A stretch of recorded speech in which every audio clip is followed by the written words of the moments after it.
Good afternoon, everybody. Welcome to a very, very sunny Djuma Private Game Reserve in the Sabi Sands here at Treehouse Dam, where it is incredibly hot with some clouds coming in. My name is Tessa. I'm going to be your guide on safari here this afternoon. Behind the camera is Paul, and we are just enjoying the fact that it is warm, the sun is shining, and hopefully that means some of the animals are going to be coming out this afternoon. So you can see the clouds are building, even though it is nice and hot. It's probably 25, 26 degrees Celsius at the moment, so very nice and warm. But you can see we do have some clouds building up again. So I think we might have some more rain coming in the next few days. Hopefully this comes this evening and cools everything down. But my plan for the afternoon was actually to come down here and see if we might hear any elephants coming in with this heat. We would love to hear from you this afternoon, so if you have any questions or comments, please send them through. You can find us at #WildEarth on Twitter. If you're under the age of 18, pop us a mail on kidsquestions@wildearth.tv, or you can register on the WildEarth website, head over to the channel page and submit your questions there. Myself and Rexon will be waiting to hear from you this afternoon.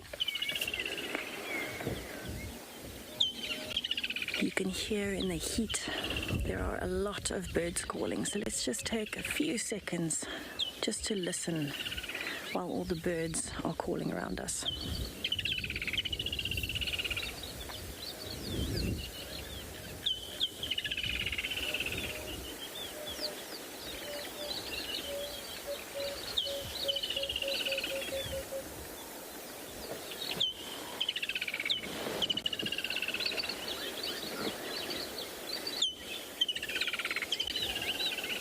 Definitely that iconic sound of the woodland kingfisher reminding us that it is definitely summer out here. Regardless of what the weather report has said for the last week, it is definitely summer.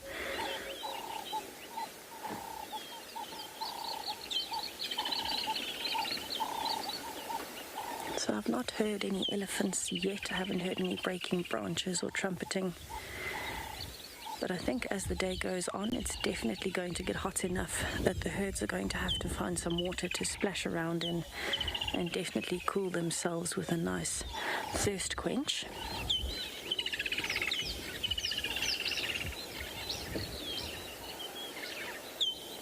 But I think either way, on a day like today, the water holes and drainage lines are the places to be. And certainly that's my plan for the afternoon. I'm going to be going from here to check the drainage lines, see if there's any activity. I might even check Chitwa Dam later. But I'm really, really hoping to find not only elephants this afternoon, but possibly also Tundi or Maribs. I had their tracks this morning, and I would love to go and see if they might have come out somewhere on the eastern side of the reserve.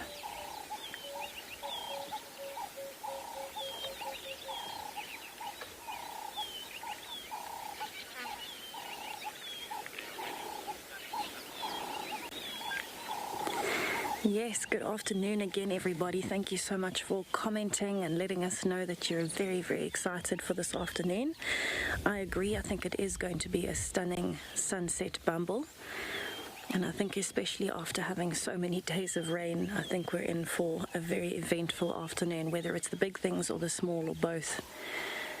I think everything in nature at the moment is incredibly relaxed and peaceful and happy.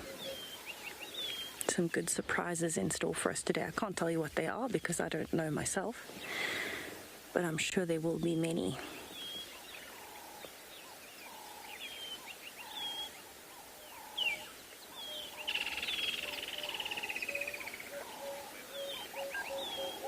Sitting at a dam like this, especially on a hot day while the clouds are rolling in, is one of the best things that you can do, especially in the summer now. So I'm going to stick around for a few more minutes and just see if there is any other activity coming towards us. While I do that, let's have a look at what our weather is doing for the afternoon.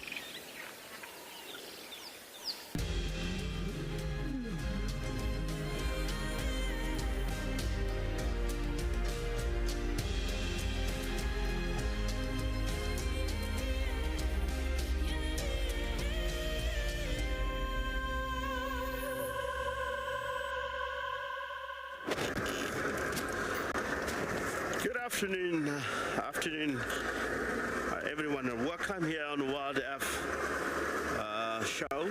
We are heading around 2 p.m. This is the location where we left Nkanyeni. From myself, Rexon, this afternoon, and Darrell behind the camera, we will be bringing you a very exciting sighting live here on Safari Live. We believe that maybe Nkanyeni, Shidulu, she might cross this straight road here and headed across to our right. We'll try to check more information on the ground, but we haven't seen much. The last location, according to the report, it was right to our left. It can be possible that she have crossed. This road is a busy road all the time. It's our servitude road. We have a lot of activities of vehicle that goes back and forth. Our plan of the day is to check this particular leopard, Shidulu, and we'll be heading more to the east, looking for pride of lion. It could be Talamati. It looked like early in the morning there was an audio of a lion coming from the north, and they managed to find some individual members of Talamati who had more slightly back to the north after checking few waterholes around in the area for any evidence of the leopard, or lions. I believe as we're driving here, this is the area I was mentioning about earlier on in the morning safari that Shidulu might be coming, and we can see there's Impala to our left. More or less, I don't think Shidula has headed in this direction. If not, she might be lying down in the same area, very tall grass and very thick. If it happens so, she have come all the way down here. All this Impala here, they'll get the scent of a leopard and move out in this area. So this is a very good sign that is nothing much. But if I look at one of the baby that walking, getting to the frame, look at right at the back, it looks like she's having a claw mark. It might be from the leopard, I believe. She's now gone to the members of the head, no longer visible. So we'll be working around here. If Shidula has cubs, this is the area, of course, where the Impala are more to the right. We have a huge area where it's quite a lot of Tamboti area, from the Triple M all the way down up to Flimos Katlan, Zoe's Junction. I've seen Shidulu and the other leopards denning in the surrounding. It's a very beautiful day. The Impala all relaxing, doesn't show any sign of being threatened. Although even the little one have a gash at the back, it might happen not directly in the area where they are. They might be down maybe in the west or south, and they've moved into the area, believe they're in a safety position. This is one of the common antelope we have here in the reserve. We even name them McDonald.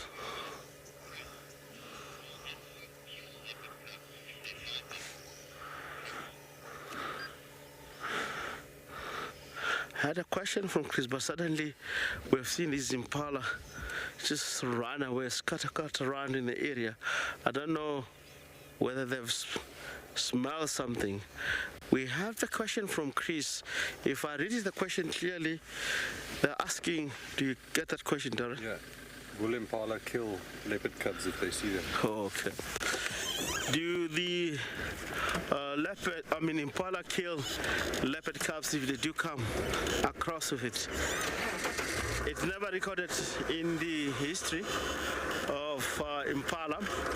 The Impala, once you get to see leopard cubs, they will see danger and they will run away from that area and start to alarm call, indicate danger. So all the antelope, unless if it's a big antelope, and standing the ground, of course realizing that it's too small. I would never say it never happened, but with my experience, I never come across with it.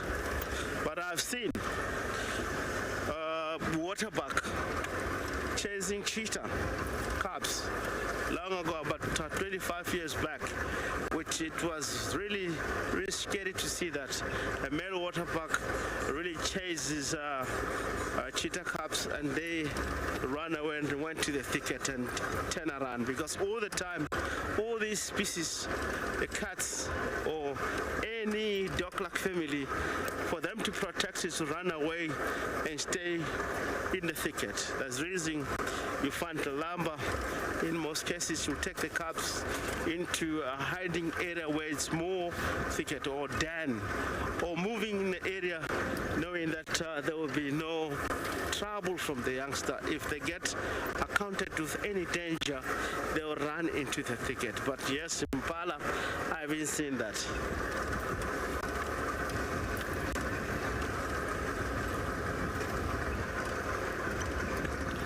We were moving on the southern boundary. We're moving on the southern boundary, heading more to the east.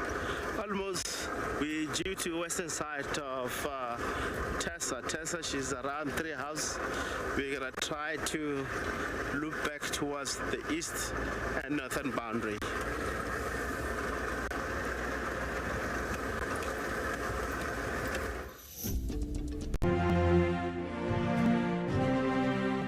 If I could take you on safari all day and all night, I would. But unfortunately, it's not always the best time to see the animals. Now, in between safaris, you can watch the WildEarth channel with loads of extra shows. If you have a connected television, Apple TV or Roku box, then download the WildEarth app, and if not, then just find it on the App Store on your phone. For those of you who love to join us on safari here on WildEarth, we have some news. This is incredibly exciting. The team have trawled through the archives and found the very best of Safari Live from over the years. Come and disperse there. With locations such as the Masai Mara in Kenya, You can see how close he is from where I am. Swalu in the Kalahari, It is absolutely incredible. and of course Pinda and Ngala right here on our doorstep. Listen. We have hours of great entertainment that is now playing on our channel. Catch up with guides from the past and of course your favorite animal characters. It's happening. I've never seen this before. The best of Safari Live will be broadcast on WildEarth channel daily, so jump on board and join us down memory lane. Times for this brand new series are on our website.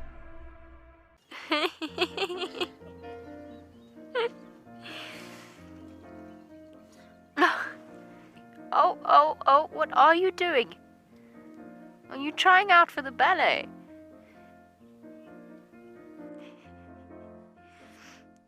Now it's an itchy bottom. Up we get. Mom's coming. Everybody's moving off. I love being a camo for WildEarth. The animals coming right up close to you, especially like lions. Sometimes you get nervous, but you have to go with the flow. My favorite animal to film is the elephant because of how big it is.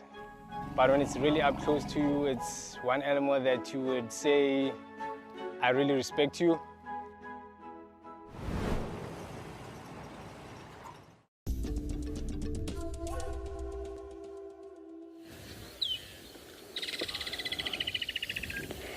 I am absolutely ecstatic to present to you the newest member of this tiny elephant herd. I don't know which herd this is, but there is a newborn, not the one that you can see in between the adult and the teenager, but behind mom's legs is an absolutely tiny newborn that is still wobbling. I don't think it can be more than a few days old at most. I'm really hoping that you get a glimpse of it. I don't want to push any closer or reposition. I'd rather let Mom get comfortable with me. Oh my goodness. It's trying to nurse. It's not even tall enough to reach her nipples properly. Oh my goodness.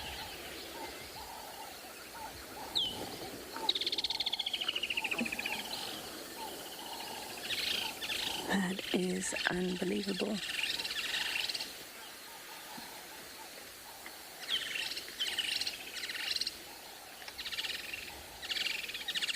You can see staying very close to Mom's front legs, but still quite unsteady on the feet. And look at that size difference. We thought the first calf was small. This one is tiny.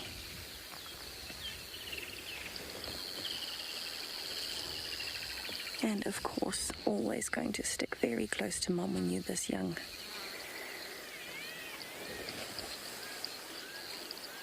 So there's a little puddle that you can see on there. Small mud water that I'm sure they've just been drinking that, unfortunately. It's very nice and wet. They've been splashing to try and get those wrinkles wet.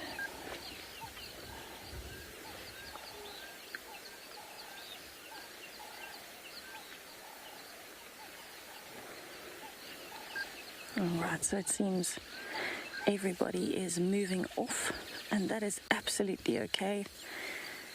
I'm going to reverse a little bit just now, just so we can try and get another view of that smaller baby. They have moved off a little bit of a distance from me. But how special is it to see such a tiny newborn? I feel like I've been so lucky recently with tiny baby elephant sightings.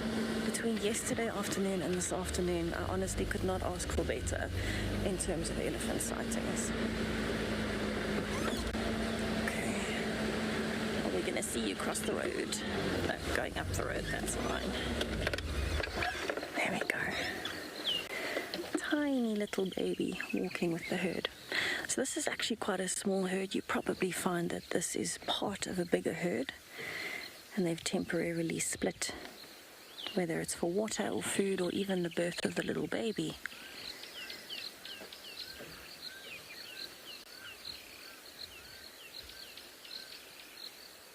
Wow.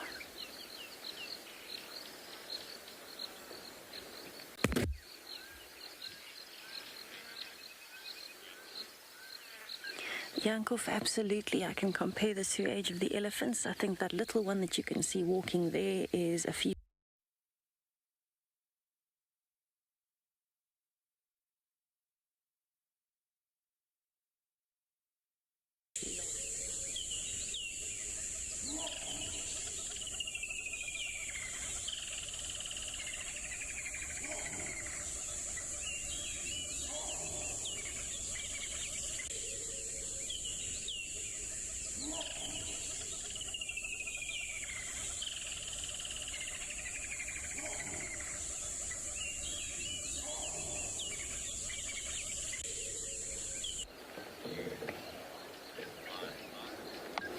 Apologies, we seem to be having some technical difficulties. Yankov, I was answering a question from you with the age of the two youngsters. I think they're only about 2 to 3 months apart. This little one you can see is the newborn, so I would say maximum of maybe a week old. And the other one that we saw first, 2 to 3 months old. They grow very quickly when they're young, as all mammals do, especially the herbivores. They grow very, very quickly. But how special to start an afternoon with a newborn elephant. It still fits perfectly under Mom's tummy.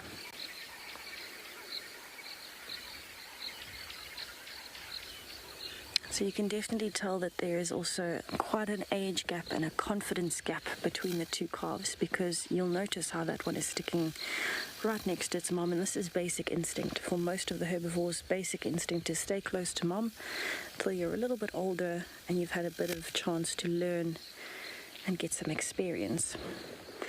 The slightly older calf is actually kind of in between all of them, but quite far apart from the other elephants. It's up on the right-hand bank, and it's probably closest elephant to it is about 10 meters away. You can see it on the bank there.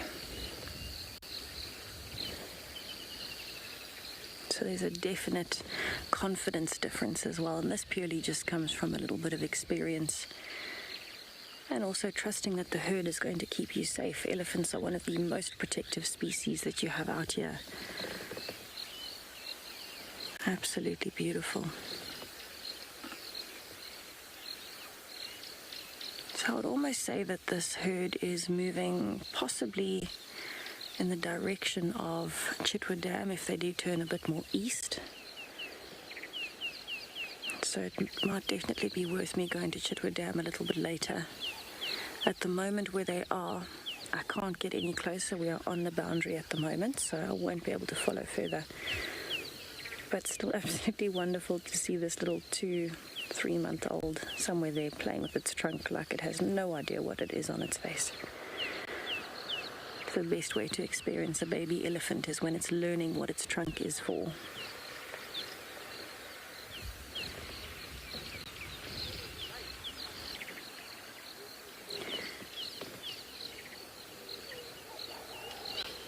It's always been one of the most peaceful animals out here, and it's incredible because they are so large and yet so quiet.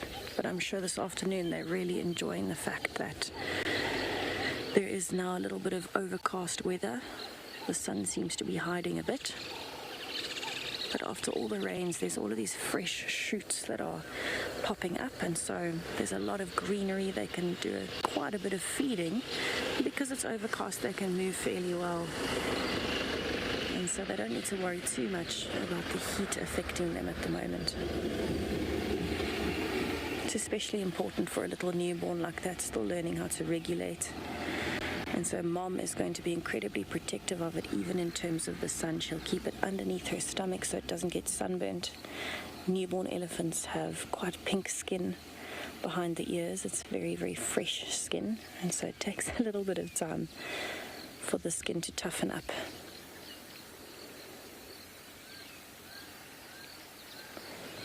It barely takes her past her knee.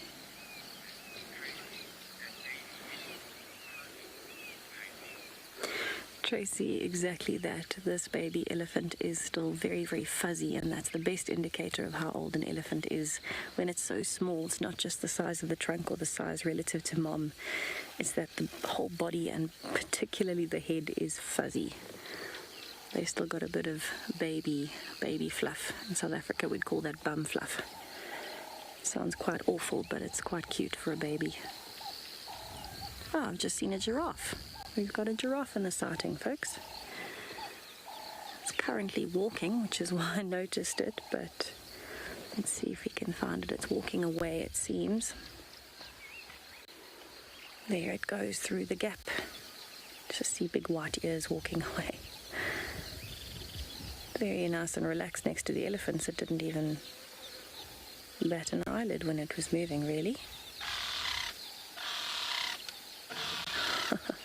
Of course, as we spot it, it disappears behind the bushes. That's okay.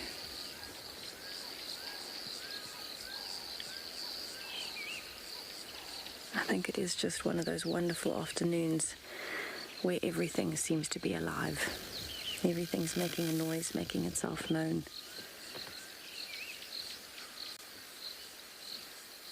So an elephant of that size, I mean, you can imagine when we got here and we initially started filming, we noticed that the baby was right in the middle, protected by mom, but also surrounded by the other sub-adults and teenagers. And that's because it's so vulnerable at that age. And James, yes, I agree, it is so wonderful to spend time with elephants. There's nothing quite like it out here. It's a very humbling experience to be next to the largest land mammal.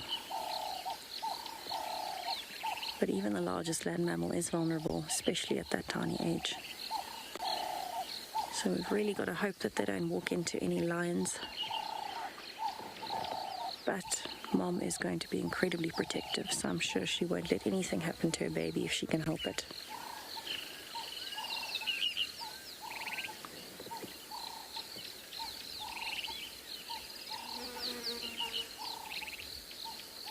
I really don't want to jinx it, but the giraffe looks like it's coming back.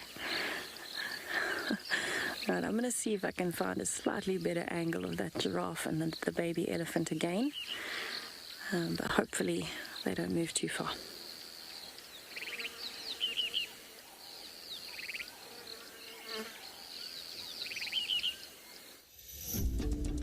When on safari, there's nothing better than an evening spent under the stars chatting around a fire, with the sounds of the wild all around you.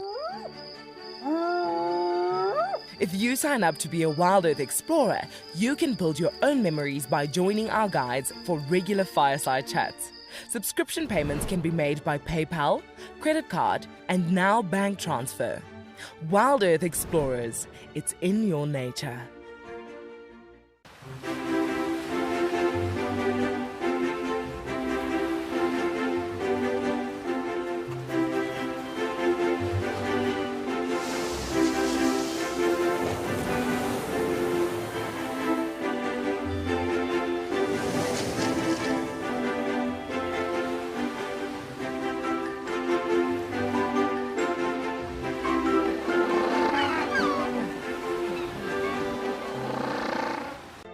There is clearly something in the vicinity around you that's drawn their attention.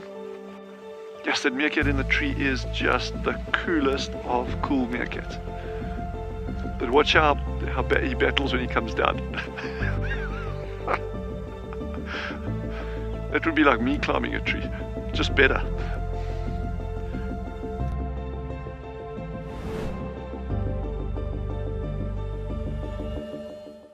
Hi, I'm Mike Anderson, and I come to you live every day from Eco Training Pridelands Conservancy in South Africa. The wild animal I think is most underrated. I think buffaloes are the most underrated. They're so tenacious and ferocious, and also very, very protective of each other, which I find incredible. You know, sometimes people think of the big five, they just think of lions and leopards and other big animals, but I think buffaloes are pretty underrated. Catch up with the guides daily here on WildEarth. It's a huge privilege to be in these incredible places with these amazing animals. I love filming lions. When they do get up and do something, it's always spectacular. When they are playing, are incredibly fun to watch, especially sub-adults and cubs. I love being in the bush and working in these incredible places with these amazing animals. We want to bring it to you so that you can almost feel like you're right there and be able to experience it and enjoy it the way we are.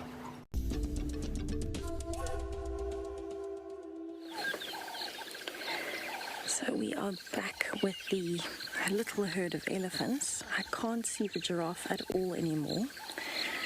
And I've repositioned as best as I can for the baby. And unfortunately, we just can't see her. She's hiding behind that bush with her little one. So I think the only chance we'll get of seeing it is if she moves.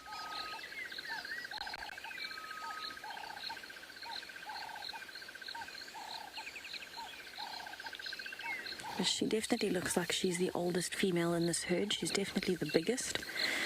And I actually wouldn't be surprised if this little herd that broke away, it looked like it was her, maybe 4 teenagers and the 2 calves, and then a kind of young adult female with her. I wouldn't be surprised if, with her being the matriarch, if the young adult female is either her sister or her eldest daughter. And between the 2 of them, they've got some sub-adults, some teenagers, ranging of different ages, you know, a range of different ages. And maybe they've moved away from the rest of the herd just to protect the little one while she was giving birth. And she might be following behind the herd at a distance and getting ready to catch up when the little one can walk further distances without getting too tired. You can imagine one of her steps must be 10 or 12 of the baby's steps.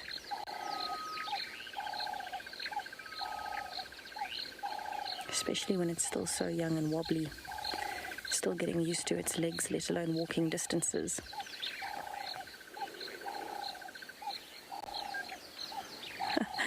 Vicky, yes, that baby certainly does have quite a long way to go, but luckily with a very, very, looks like well-versed mother that I'm sure will teach her the ropes as soon as she can. So I'm sure it will be absolutely fine. The little baby is born ready to run just about. And when she can't, Mom will be there to provide shade and shelter.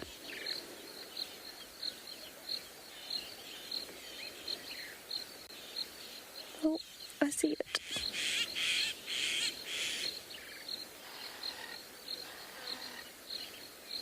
That is so tiny.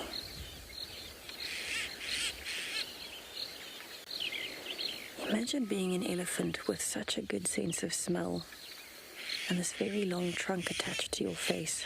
You don't know any better, but imagine how it must feel coming into a world where you can smell lions and leopards and other elephants and all sorts of animals and insects. I mean, it's just a constant opportunity to learn something new every day that you're out here. You know, not only as a human, but as an animal as well. So that little baby is just starting to learn about life right now. Must be quite interesting, you know. I'd love to be able to see what's in that baby's mind, what it's smelling. Because bear in mind, it's not going to be born knowing this particular smell is necessarily a lion or a hyena. It's going to base its reaction on the family's reaction.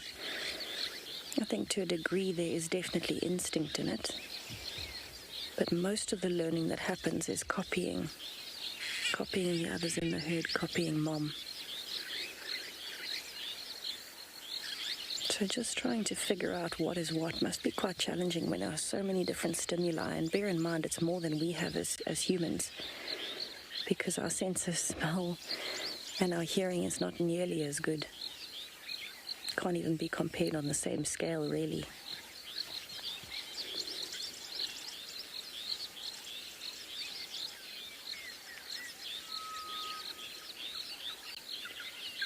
Kind of just starting to swing the trunk around a little bit.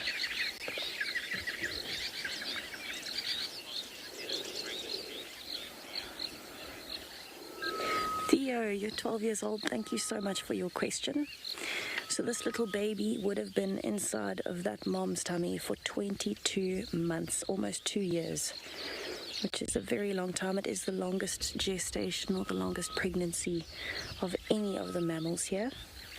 And you can see why it's such a big animal, and to form a perfect little baby elephant, trunk and all, takes quite a lot of time and energy.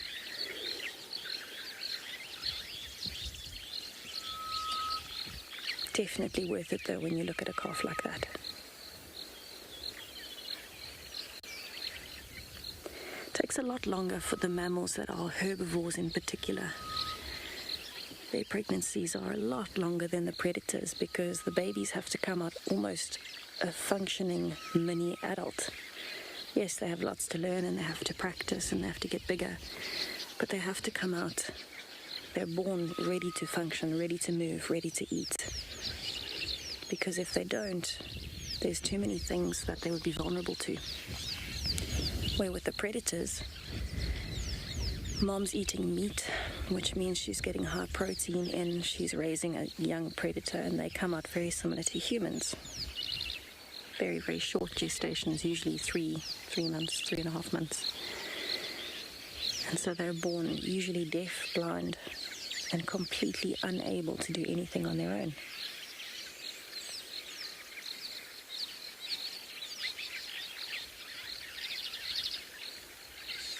You know that when it walks underneath her chest, it does not even touch. The top of its back does not touch her underside.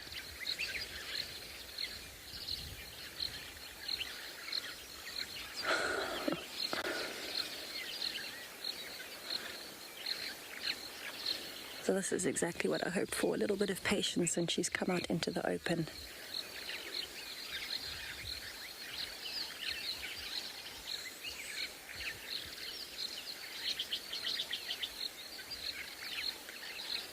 Oh, that was so worth it.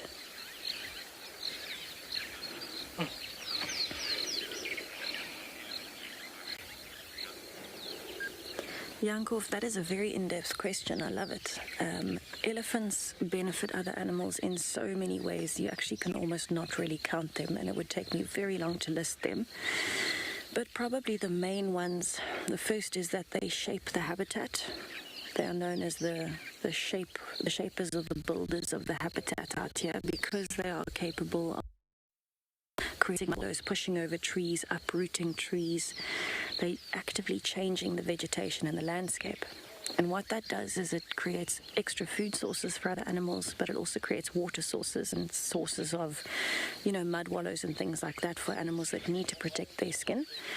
And that ranges from insects right the way up to other mammals. Everything benefits from those things. But it's not just food, it's not just water, it's not just mud wallowing, it's also new habitats, a whole new environment for other animals to live in. It's like a micro-environment, a small niche for them. At the same time, an elephant, when it's digesting food, does not do it particularly well. And so a lot of the food that it eats comes out whole. So an elephant's dung is a fantastic source of not only moisture, but food. A lot of animals, things like mongooses, I've even seen hyenas scratching an elephant dung, a lot of insects, in particular dung beetles, flies. All of those things will be feeding on the dung. Even birds, especially things like hornbills, they'll be feeding on elephant dung. And at the same time, it's also providing food for other animals. So with all of these new things that elephants are creating, the animals that thrive off of stuff that elephants have created are being eaten by other animals. But so are elephants. When an elephant dies, it goes back into the environment. Animals eat it, it decays into the soil, all of those things. And at the same time, you've got all of this going on. You've also got the fact that elephants can change other animals' behaviors. So if there's a lot of elephants in a particular area, they will be a lot more protective in a way towards predators, and so other animals will actively have to move around elephants because an elephant won't move out of the way for many other animals. So it can affect everything from basic life in terms of food and water to shelter, right the way up to differences in behavior and territories, because it's all shaped by elephants. They're incredibly important.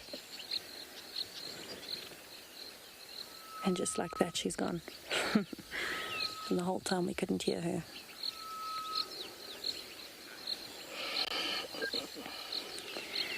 Okay, so what I'm going to do, I'm actually going to move a little bit forward so we can have a look at whatever might be around this little mud wallow or water hole. And hopefully we might find some smaller things too, not just the giants.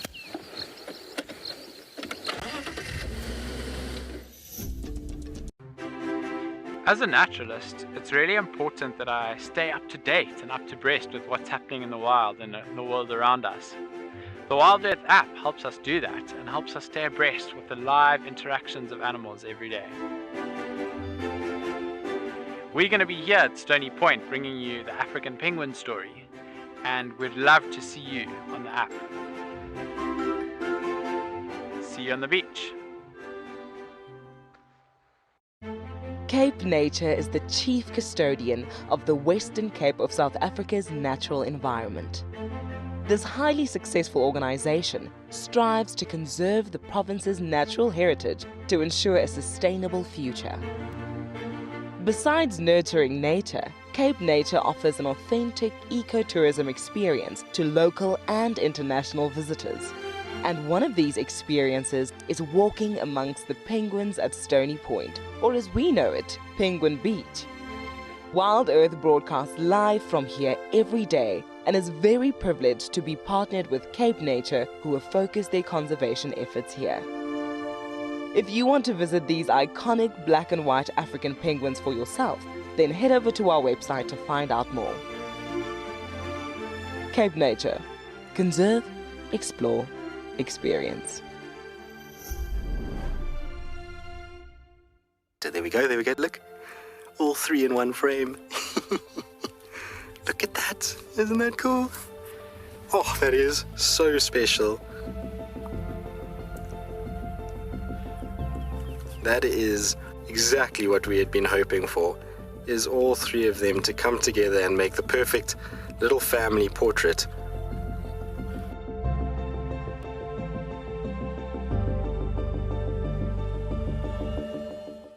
My name is Lauren, and I'm currently working in Djuma Private Game Reserve here in South Africa. I love answering your questions during the live safaris. It's my favorite part. It feels like you're on the vehicle with me, and I'm able to teach you exactly what you want to know. If you want to ask a question on WildEarth, then you need to register on our website. Once registered, you must go to the live safari page and ask your question below the live feed.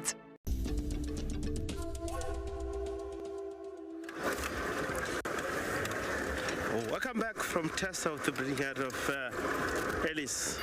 We are here at Twin Dams trying to check on the tracks of leopard. We just come across with the impala and the warthog in front of us. I believe Tessa, she's not far from the point with the breeding head. Might be crossing into the northern side. We're looking for tracks of Tandy and Marids. We know that Tandy and Marids, they were in this area. We try as much as we can where we can find the tracks and can read the tracks, which direction they're heading. The warthog, as you can see, they just after come out of the mud wallowing. They are so dark looking gray in color. Is how actually these species rely when it comes to camouflaging in the area. Almost if they don't move, they look like a log that might be pushed by elephant into the area. It's how actually they rely when it comes to blending into the area when the lion and leopard hunts them. If there's no movement in the course of a day, it might be so much difficult. And together with the impala, which they have strengthened the number for more eyes. Of course, if you look at the warthog, they have a very short neck and not so much tall as far as impala. Impala, that's slightly high from the force of the gravity, where the other one is very low, the force of gravity. And also, it disadvantages the warthog to see far. With the height. Impala, if they're a little bit higher, they can spot the danger even coming from slightly far distances and let the presence of danger in the surrounding. It's in the nature of all species, of course, to get together with different species and try to graze around in the area to help one another when it comes to eyesight. I just see something, the second impala to the right, I see something reddish. I'm not sure what might be.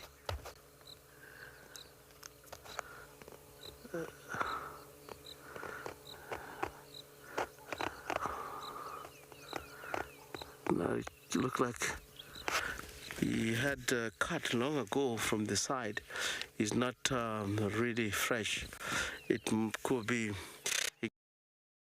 lions or leopard.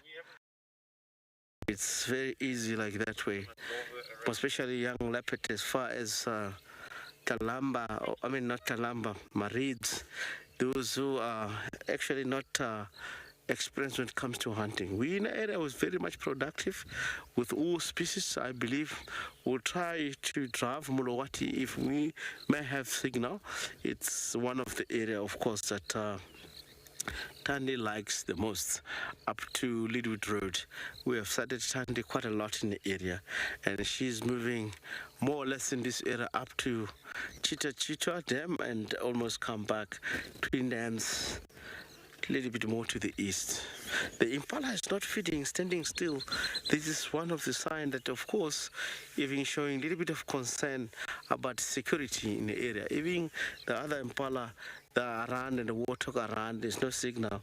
She came to the, I mean, it walked on a dam wall which is a little bit higher and check around, knowing that lion prefer and leopard prefer in sense to stay around waterhole. They like to ambush and wait for all the species coming to the water. So water source attract all different species like general antelope, and the leopard knows that if I go and ambush very close to the waterhole, I might count a lot of species, and also I can able to see which antelope is weak and which one is stronger. Then I can select the weaker one and go for it. It's how in nature works. If you're not fit, you easily get taken away.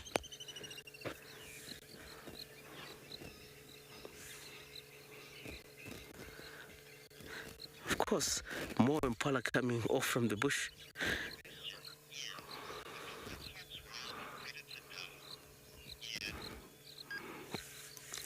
Yeah, I want to know, we'll take an opportunity to answer a question that come through. Ian wants to know, do a warthog roll on the predator dung? Ian, soon the warthog get a scent of a predator, they will freak out. They will might, if they don't run, they will go out of that area because it's a danger. I haven't seen that warthog doing that. Actually, if get a scent, it will run away. It might roll in other dung of other species that is not in a form of danger. Yes, it might happen. We tend to see that quite a lot. We only experience a leopard or lion roll on the antelope dung in order to get a scent of an antelope and approach other species in the surrounding as if there's another antelope coming. That might happen quite a lot from cats, but all these warthog, impala or antelope, they get to smell that they run away because they know that it's a danger. They cannot stand on that run. What we can say about warthog, if it's a dead lion or dead anything around in the area, yes, they can really come close, look at it, because they will be attracted by the thermometer shows that that particular species of a smell is no longer dead because they can eat meat. I've seen them eating carcasses, maybe dry carcasses from impala and other species, of course. Yeah, possible they might, but if the animal is not rotten, I don't think as far as leopard and lion, they might get so close. They will simply run away because they know that lions and leopard, cheetah are more dangerous to them.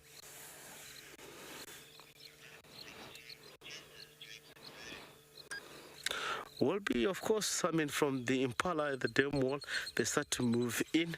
We'll be cutting to Tessa, which is spotted maybe try embedding for the afternoon.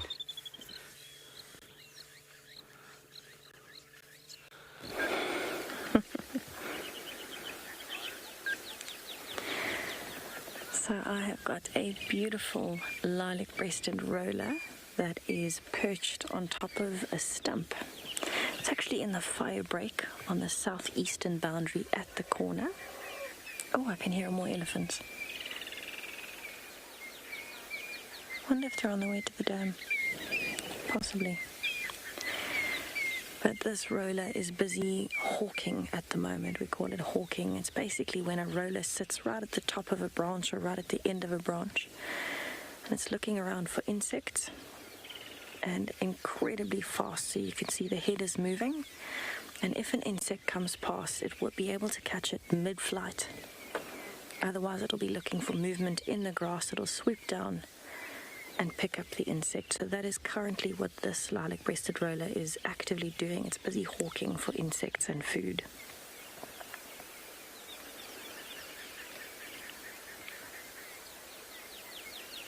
So in this light, you can really see those colors quite prominently,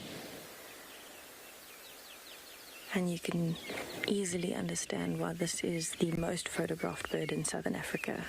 It's like a rainbow, especially in golden afternoon light with a little bit of cloud cover. Absolutely stunning.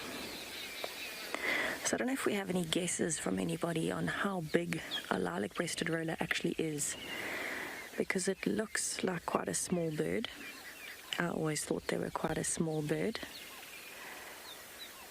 And I remember this is the one bird that I was absolutely shocked to find out how big it actually is. I was also shocked to hear its call when I first heard a lilac-breasted roller calling and put two and two together, because it is an incredibly beautiful bird, but the call is incredibly harsh. It's like a very rough, I wouldn't even know what to compare it to actually. It's a very rough call. It sounds quite guttural when it calls.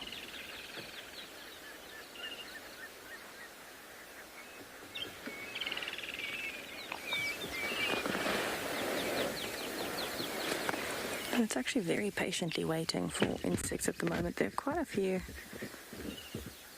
other birds around that are flitting through, but they've been in and out of the grass. This is showing incredible patience. So to give you an idea, this bird is around 29 centimeters, a ruler length, without the tail streamers. With the tail streamers, closer to 40 centimeters. That's quite big. It looks like a small bird.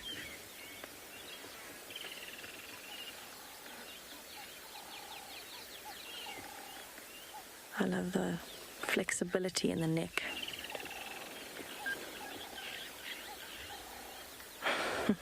Definitely looks quite entertaining when it lifts its head up to the side like that, looking above it for any insects coming through in the overcast weather. I'm going to carry on. I'm going to head down towards Chitwa Dam and see what else I can find. But let's head over to Rexon, who's still got his warthogs.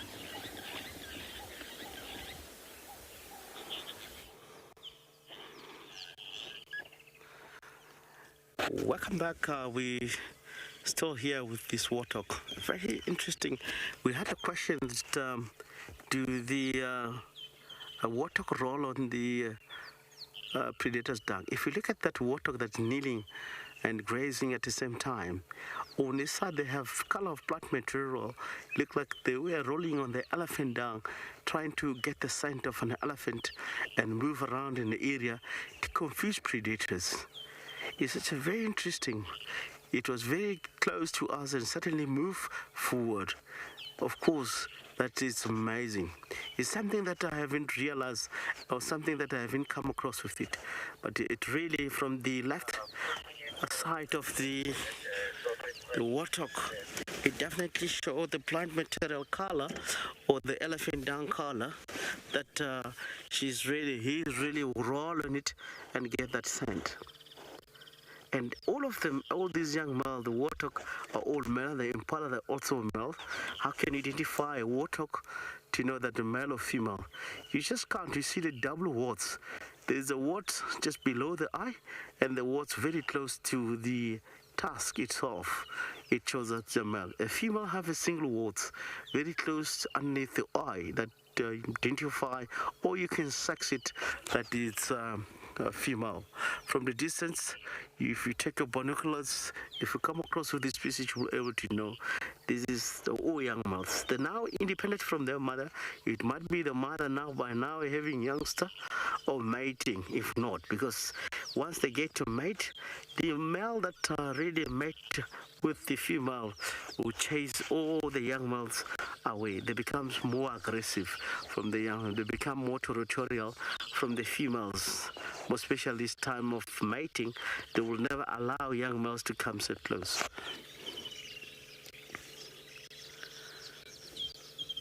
They find a very good compound here with these impala. I guess you can see these impala, they were all two when we started the show, and now I can count 5 impala. Slowly but sure, they're coming and join and congregate together. It might extend it as time goes on.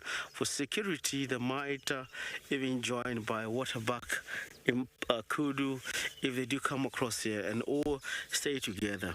Is this the right time now where these species have to be now stay alert, because it might be getting certainly not hot, and all predators, they start to move and hunt around. As I mentioned earlier on, around Waterhole is the biggest risk, because all the leopards, lions, they will first check these areas if there's any form of prey species that they can manage to hunt.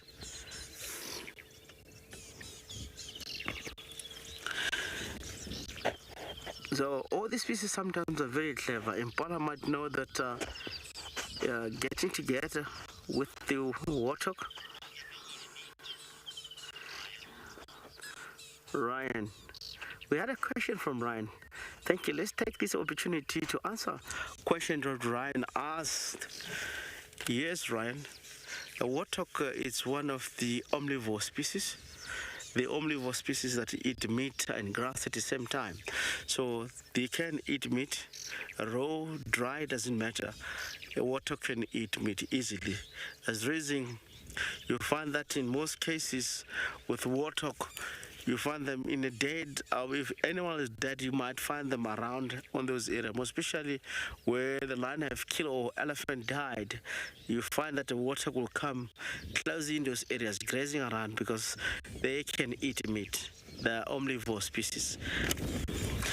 As they're moving, let's try to head to the east of Mulawati and check on a road called Leadwood Road. Maybe we might find Tandi or Maribs. It more or less is the area where yesterday I've confirmed the tracks of Maribs. We'll be linking back to Tessa.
We are back. Apologies for the technical difficulties, everybody.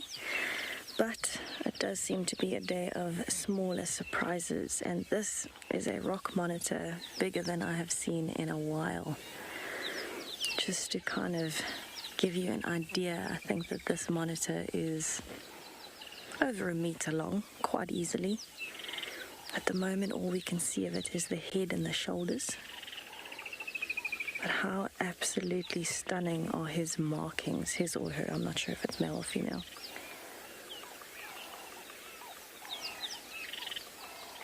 So the only reason we noticed this was as we were driving past. It moved its head a little bit, and we both saw it at the same time and quickly reversed. And amazingly, it is still here. It's a very relaxed rock monitor. And it looks like it's taking advantage of this termite mound in the heat to warm up from both sides. A little bit from the termite mound on the front and a little bit from the sun on the back. At the same time, though, it is actually hunting. We've seen it move very quickly once or twice already, where it's watching insects as they're moving and picking them up. Monitor lizards will take pretty much anything and everything that presents itself that's small enough to fit in its mouth, and so anything around this termite mound would be a great source of protein. Interestingly enough, though, what a lot of people I think don't know about monitor lizards is quite a lot of them will actually use these termite mounds for breeding. More in water monitors than rock monitors, but it's something that I haven't heard of anything else really doing. Is a monitor lizard, when it lays eggs, it can lay many, many eggs. 60, sometimes a little bit more, sometimes a bit less. 60 eggs at a time. And once the female's ready to lay her eggs, she'll wait for the rain. As soon as the termite mound has softened a bit, she'll actually dig away the soil and lay her eggs inside of the termite mound. They have a very constant temperature, close to our body temperature, actually, the termite mound itself. And so those eggs will actually naturally incubate inside the termite mound. The termites don't know any better. They repair the termite mound.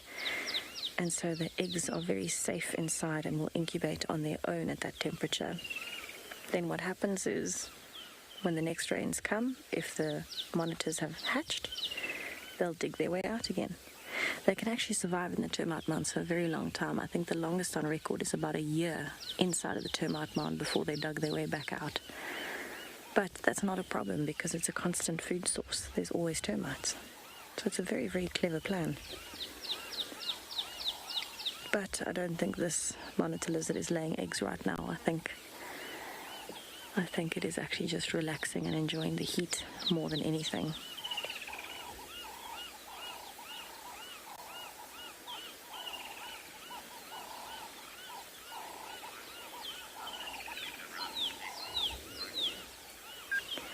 Loki, I think you know what you mean. I think I know what you mean, sorry, in terms of that little wrinkly section on the neck is very, very... You look like you almost want to touch it and see if it's squishy. I wouldn't recommend it though. But yes, it is very fascinating looking on the neck. And the markings there as well are quite bold. Moving away. Oh wow, it's coming out on top.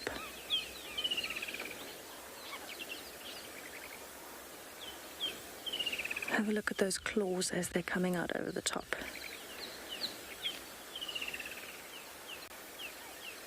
Monitor lizards are ridiculously good at digging.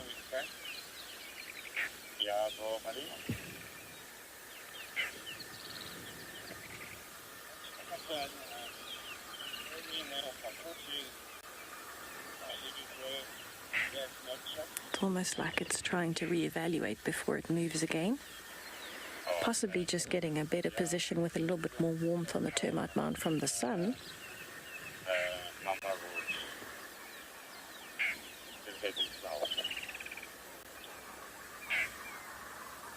I think also possibly getting a better position because it can hear there's a lilac-breasted roller behind us that sounds like it's making quite a few consistent calls, and that would be partially due to maybe a predator being around.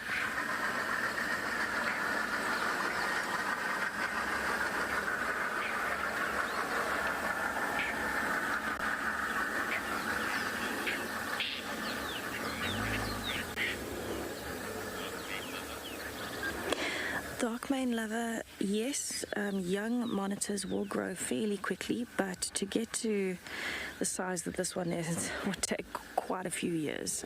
So it's like any young animal, they grow very quickly when they're small. As soon as they start getting bigger, the whole process slows down, and in fact reptiles can be one of the slowest growing. So it really does depend on the species, but monitors in particular will grow fairly fast when they're smaller. And then as soon as they get to, I would say, almost 15 centimeters or so, it slows down.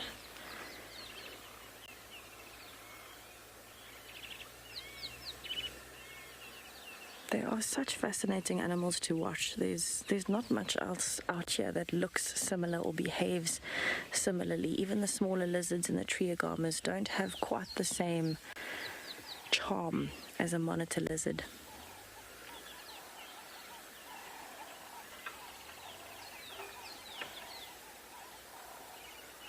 It's definitely hearing things.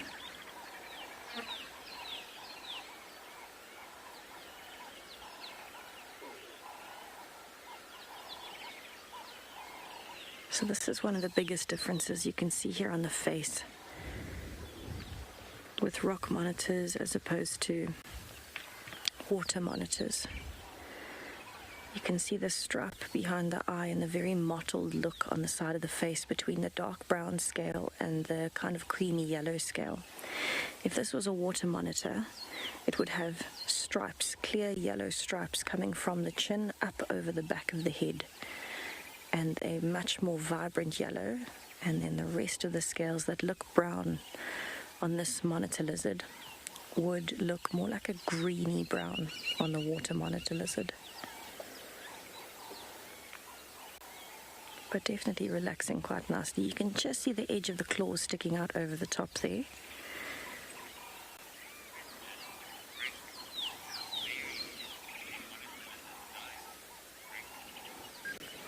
Rick, a monitor lizard's diet is incredibly varied. So it can be anything from insects like termites or anything really, grasshoppers even, right the way through to things like snails, millipedes, frogs, fish, even small mammals. They'll go for small mammals, they'll go for smaller reptiles as well, things like lizards, snakes, tortoises. But one of their main food sources, especially here, is actually eggs. They'll go for eggs a lot of the time. But water monitors in particular are probably a little bit more varied because they have access to the things like the frogs and the fish and even crabs. So it really just depends on where they are, but it can literally be anything and everything you could think of that contains protein. So anything that's living, it will go and eat it, provided it can actually chew it and swallow it. Most of the time they'll actually swallow things whole.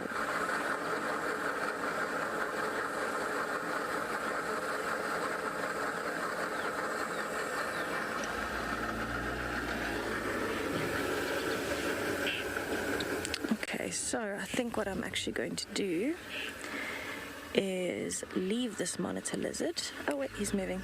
I'll stick around for a little bit more, and then I think I'll head around down towards the drainage line and see what I can find.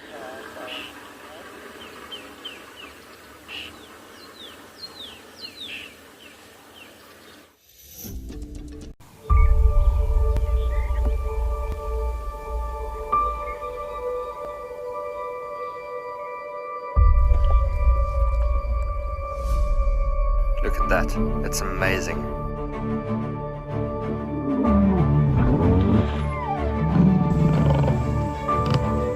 Wow, hey. And 5, 4, 3, 2, 1, live. Oh, that's cool. Just in there. And the black mamba's going up the tree and the mongoose is attacking it. He's gonna pounce again.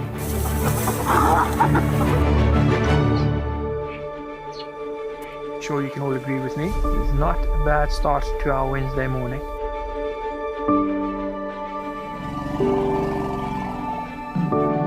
Something that I have never seen before in my entire life that you are now watching live. Look at that. It's just beautiful. Fantastic display by a little herd of springbuck. How is this view? My heart is in my mouth, everybody. Amazing, they've locked their tusks together, you can hear the cracking branches.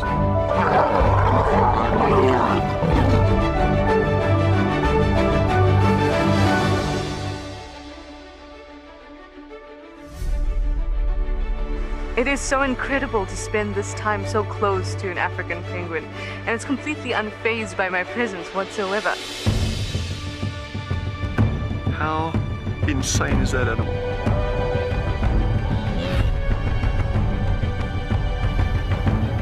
Amazing.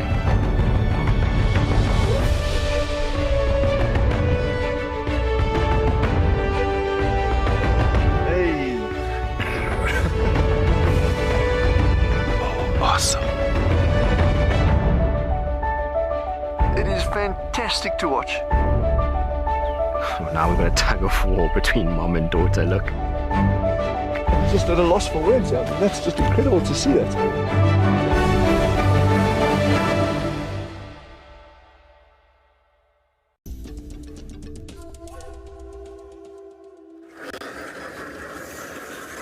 Thank you and welcome everyone here from Tessa with the African rock,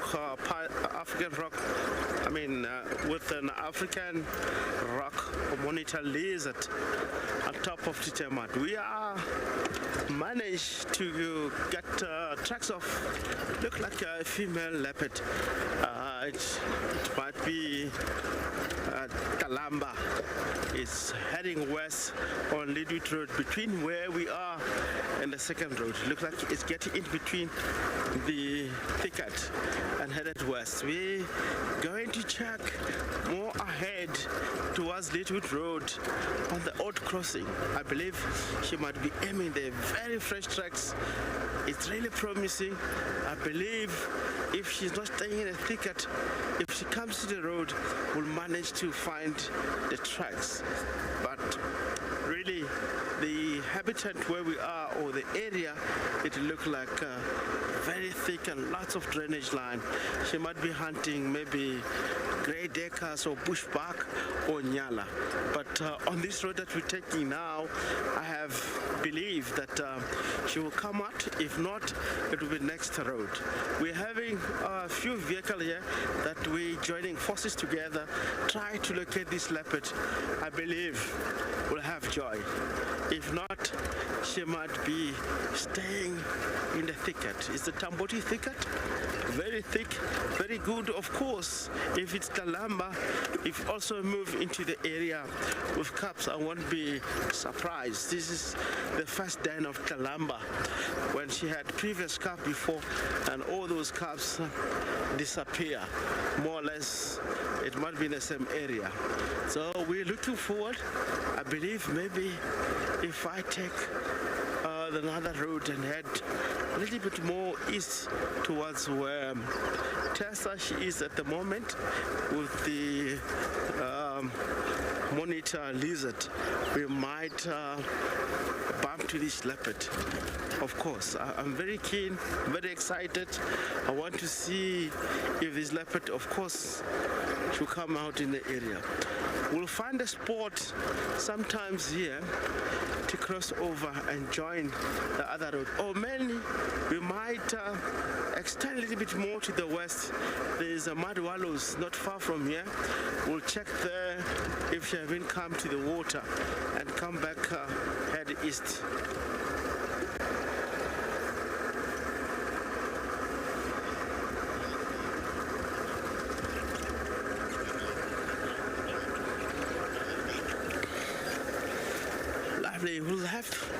We'll take this opportunity to answer a question from Tandy. How to sex leopard and the cheetah tracks. The cheetah tracks is very elongated. It has the long sort of toes and long sort of tracks, of course, and the tracks information, it shows at the back the two pads like a Jew claw that will always stick at the back, and the claw itself, it doesn't retract, it sticks outside. Very similar looking with the leopard, but in the shape of the markings of a hyena on the ground. But you know that cheetah tracks is not skew like a hyena. So it's more like a leopard shape, but very long sort of a shape. Then you can know that this is cheetah. A leopard is very round and very perfect size, small. Unless if it's a dominant male, you find it does have a big sort of a shape of tracks. Almost sometimes, if you look at Molowati, if you don't know how to differentiate between tracks of a female lioness and a male leopard, Molowati tracks is almost the size of a lioness, so it might confuse you. But you have to see some details.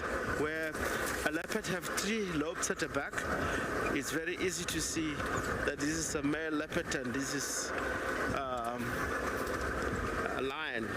A lion have almost a double pad, 2 pads, two kind of slow pad at the back, which it really shows this is a male leopard and this is the leopard tracks itself. So cheetah, it's easy, it's very long than the leopard and thinner, of course.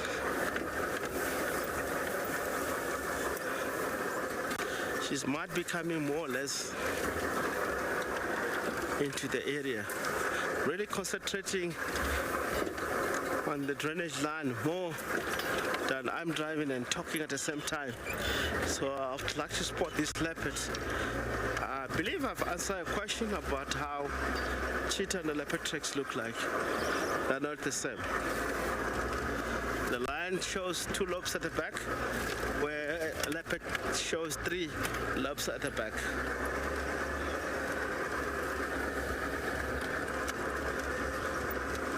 Where is this leopard? We gotta check on the road here. Maybe she crossed to the west.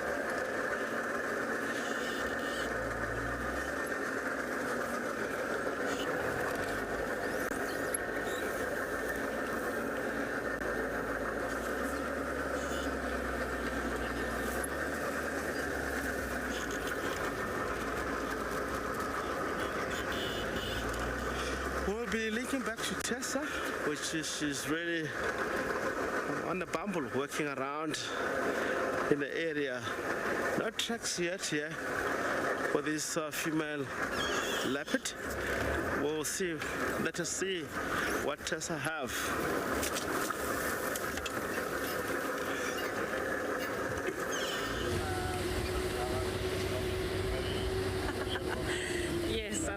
Is about to catch tracks of that leopard. I happened to be on the same road at the same time and found the tracks as I was turning, so Rexon is about to find those tracks, I'm sure.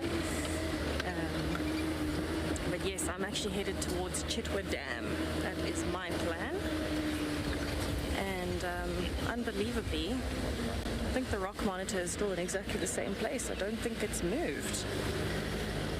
I should actually be able to see it now on the way back. I'm quite amazed that it is such a relaxed rock monitor. Normally with movement they tend to steer away a little bit, but we shall see. So there are quite a lot of elephant noises around at the moment as well, which I noticed when we were stopped. And I think it sounded like they were coming from that same area of Chitwa Dam. So possibly that mom with a tiny calf might be headed in that direction, and possibly some other herds as well. And maybe I'll finally get to meet Rolo, the baby hippo. I went past Chitwa Dam the other day, but none of the babies were out of the water. And they were in such a tight pod that I couldn't see any babies even.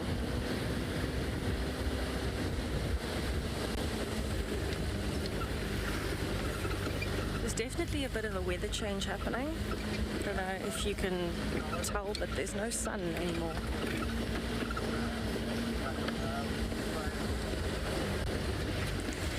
A newborn elephant, that's a really, really good question. So a newborn elephant would weigh somewhere around 100 kilograms. So that is quite a bit heavier than me. I think even heavier than Paul. and just, I mean, a solid thing. It's so small and yet it's so solid and heavy. But I mean, that being said, when it sits next to or stands next to its mom, it looks absolutely tiny. But I think if it stood next to me, it would take me almost up to my hip height. So quite big, quite solid for a baby. You can imagine why it takes so long to be pregnant with one if you've got to develop a 100-kilogram baby. But I do hope that we get to see it again. It was so little.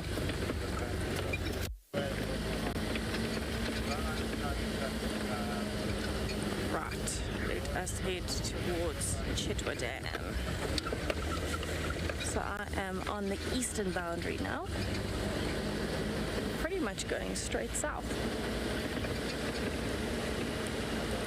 There do seem to be quite a lot of birds that are quite relaxed, but I did hear that lilac-breasted roller alarm calling just now, and I think those are the tracks that Rexon is on with the leopard. I'm really hoping it is Thandi and Maribs. We haven't seen them in a while. White mane, yes, we have started seeing some European rollers. They arrived not so long ago, and it's quite interesting to see the change, because most of the time we're seeing lilac-breasted rollers, but at the moment, because the European rollers are back, they're slightly bigger than the lilac-breasted roller, and so they tend to take over the territory a little bit. So you see a lot more European rollers than lilac-breasted rollers, and it's just because when they're around, there's a little bit of competition for food, and so the lilac-breasted rollers will be moving around more instead of staying in the area. But it's not a detriment to the lilac-breasted rollers at all. They're very adaptable. They'll just move to a different area and keep hunting. Also one of my favorites, just because of the colors. Eyes.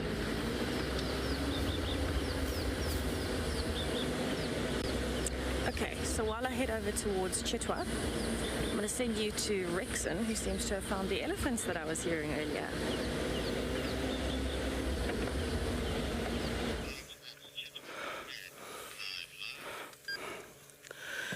Welcome back from Tessa. She's heading towards the Chitwa Dam. We are really following a fresh tracks of a leopard. We come across the breeding herd of elephant. Looks like they've been in a wallowing spot. At the moment, it's time to grazing. Very interesting. The little ones, the time we get here, the little one was so much inquisitive to come and check or try to intimidate us, trying to push us away. Look at that female. She's dark black looking. After wallowing in the wallows that have a dark coloration of the soil. Some of the area here, you might get to see the coloration of the soil might be black looking color. Some of them, they might be reddish in color. So the painting of the color, it will be on the animal look red or look black in color, and that doesn't do. It's all about the last buff or the texture of the soil, the color of the texture of the soil that can really give a little bit of coloration. Some of them a little bit palish, whitish in colors, more especially if you get to the sandy area where almost look like whitish. So of course they're moving eastwards, and we're listening carefully here because it might be in the same area of a leopard where the leopard went. They're so quick to move. They're moving east. They might joining Tessa around the Chitwa Dam. Let me move forward. Maybe you might get to see more of them in the area.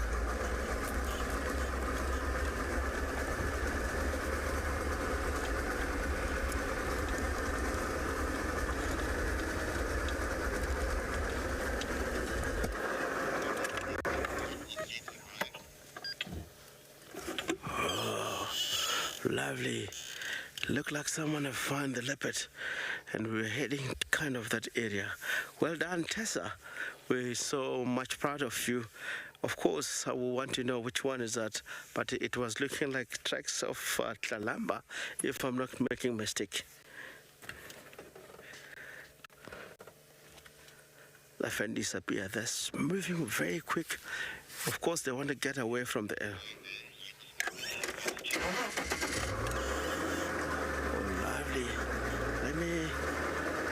opportunity because the leopard has been found in the area. These elephants, they look like they're moving in a mission.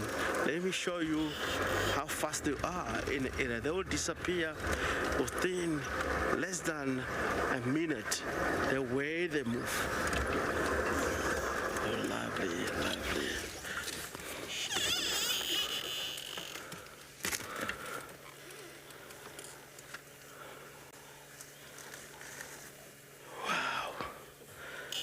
Very silent. They're moving in the area so silently. Of course, I mean, elephant communication with a low frequency that sometimes it might be difficult for us to hear. We only hear the loudest sound that comes from the elephant. So during the daylight, the elephant might be really separated, and soon the sun goes down, they can communicate, and now it might be the time for all elephant to join together and move in a certain direction where they need to migrate to. It's true that elephant in the area, they do migrate. They do migrate from one part of the area to the next.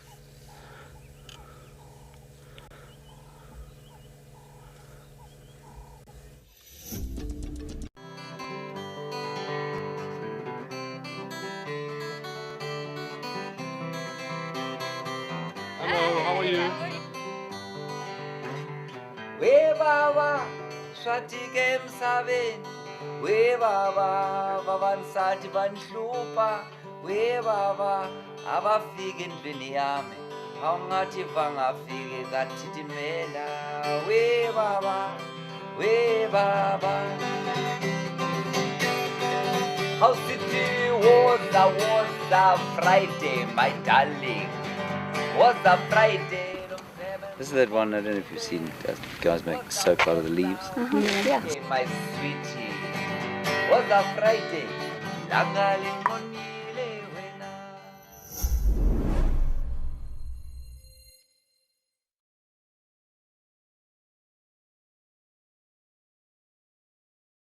BirdLife South Africa, our country's only dedicated bird conservation organization. They have been very successful in a number of areas, including the conservation of more than 150,000 hectares of grasslands and estuary habitat, saving thousands of albatrosses in trawl and longline fishing, and training community bird guides as ambassadors for nature in rural areas. Celebrating their official 25th anniversary, they are sharing 25 of their top success stories across their social media platforms. BirdLife South Africa is currently striving towards the conservation of 132 bird species that are heading for extinction. If we conserve birds, we will protect other biodiversity and important habitats that provide clean water and clean air for humans. Their work is forever ongoing. People who love birds can become a member of BirdLife South Africa or make a donation towards a bird conservation project. Guys, just watch what's happening. See, watch the elephants, watch the lions. See, the first ones to run are the cubs. Can you see them? They are right here. I'm not sure how scared you were, but I was quite nervous. But absolutely incredible. Expect the unexpected here on WildEarth daily.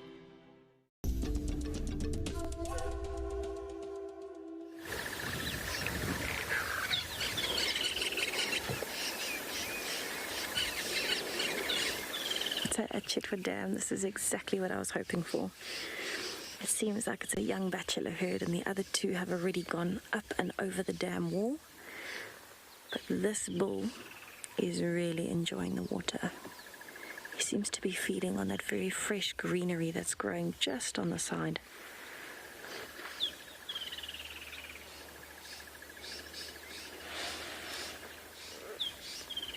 One of the things that is very noticeable on an elephant after it's been swimming and it's had a full bath, which this male definitely has, is those white tusks standing out against the dark grey of his wet skin. And he is definitely loving his afternoon snack.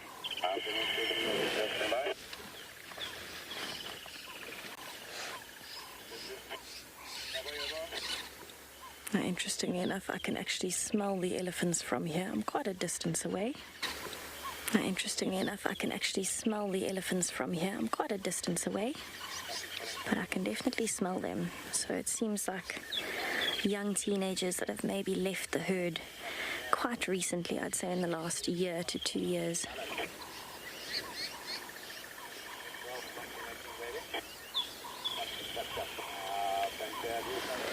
It's actually one of the most interesting times of a young elephant bull's life is when he's just left the herd. So this male would have been with the herd right through his younger years.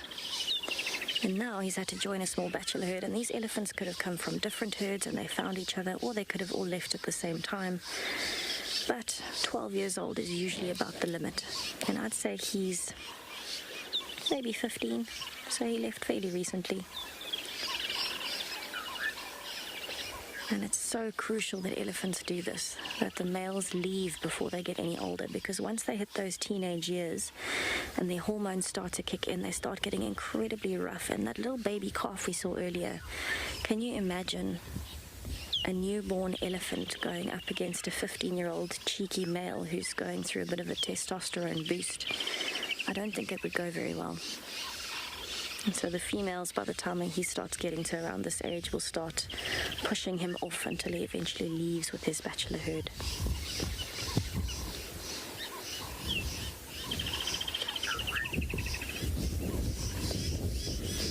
It must be very, very relieving for him to climb into the dam the way he did. If you can look at how wet his body is, it's literally only a streak on his back that's dry. Must have been a huge relief after such a hot day.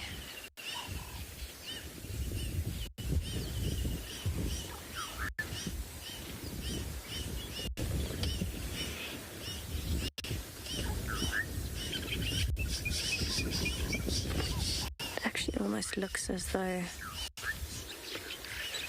he's enjoying having his feet in the water. Nice and cooling. Oh, I can hear some of the hippos.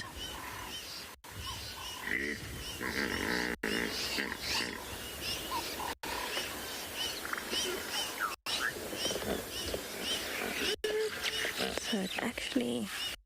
Oh, one of the other males has come back. Oh, the other one's coming back too. It looks like they're coming up onto the dam wall slowly.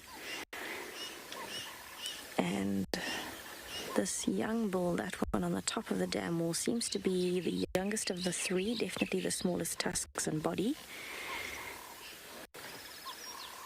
And it almost looked like it was getting a bit frustrated that the bull was coming up from the other side there, a slightly larger bull.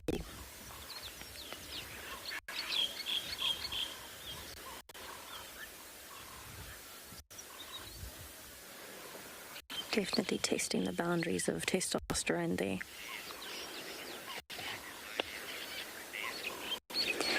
Bev, actually, yes, hippos would chase, and if they could, attack a lone elephant if it was too close to a calf or anything, for example.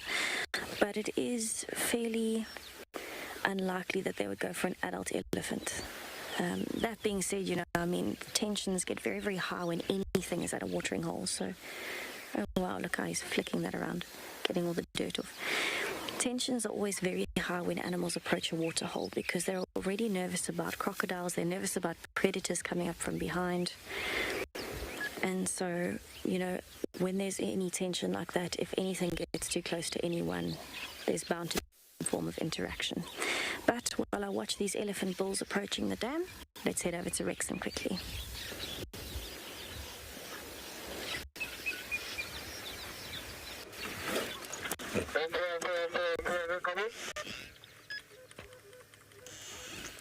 Welcome back from the hippo sighting, and back here with the Tandy female leopard. We just missed this leopard. We follow up and found there's a very fresh tracks, and she managed to get into the block. Fan managed to follow directly behind, and she was up in a tree as we get in a position to just jump down and start to move to the west. We gotta follow this leopard.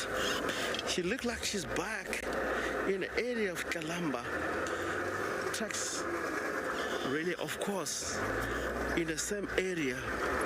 It's very difficult at the moment because the tracks look like similar, mother and a daughter.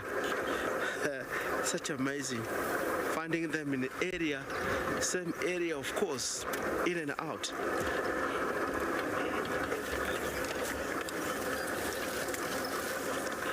While we're trying to stay with this leopard and don't go far, stay with us. We'll be linking back to Tessa.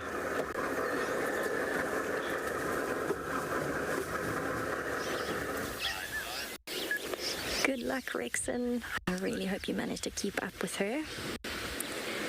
We are having an elephant swimming contest at the moment, trying to see who can hide the most of their body in the water. It did not take them very long at all to climb back in.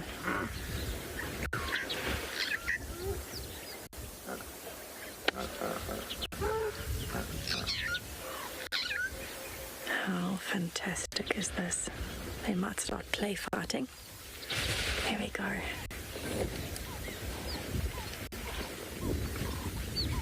I swear they are not trying to drown each other.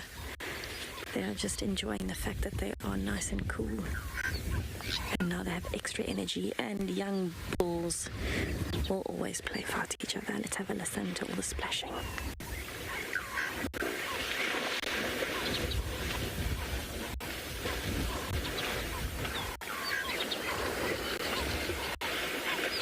Oh, the third one is coming in. We might have quite a bit of splashing coming here.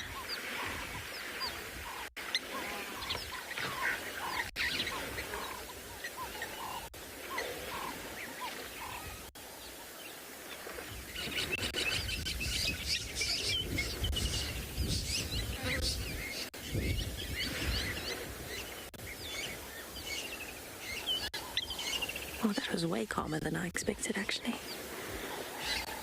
Maybe it's still coming. Oh, wow.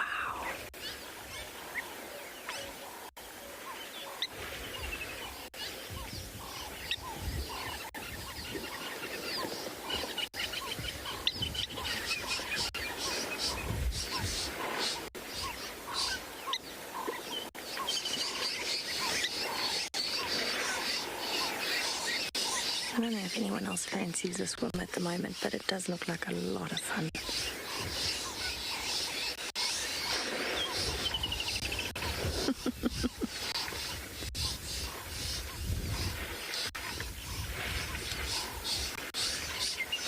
Showing a little bit of dominance here. Bali, I'm so glad that you love it as much as I do. I'm sure it's a very special time whenever you get to watch elephants in the water, but 3 teenage boys just takes it to the next level.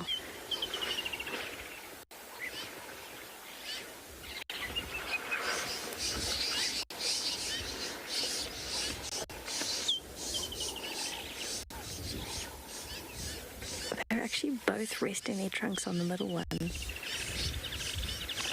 Was that a foot that came out on the left-hand side there? I think it was.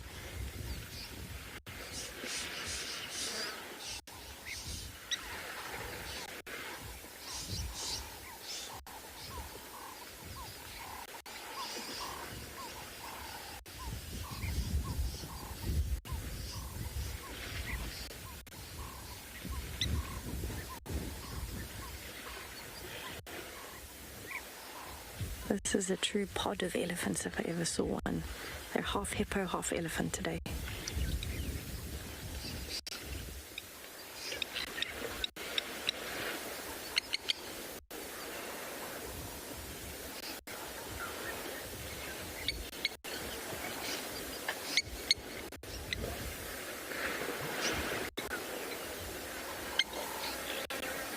Those tusks are sticking out really beautifully now with that white. Nice and clean against the dark skin. Oh, that one's had enough. Watch how it struggles to get up on the bank there.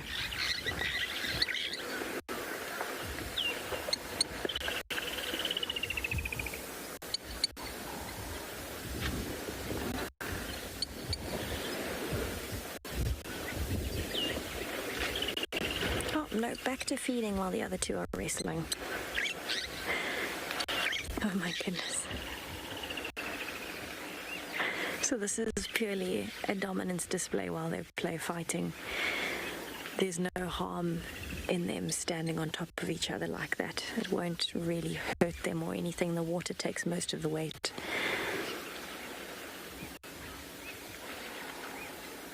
Oh, now he's on his side. And his back, apparently. That's unusual. I haven't seen that very often.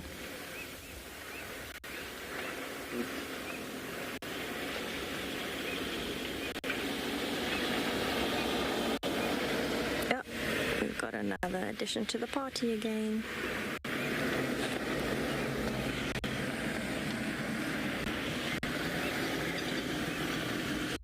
Birdie, you're most welcome. I'm so glad and happy that myself and Paul could share this with you. It is a very special sighting to witness. Oh my goodness, that one is absolutely adamant. This is the move that you should pull when you're having a dominance fight. It's his signature move, apparently.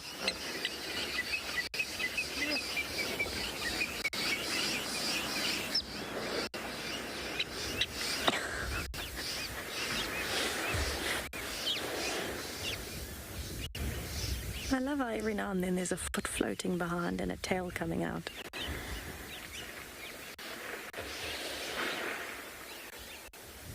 I mean, to be perfectly honest, if you don't feel like swimming after watching this, then, you know, you definitely don't enjoy water, because I just want to dive in. It just looks amazing. So much fun. Probably do want to avoid the crocodiles, though, and the hippos, and probably the elephants.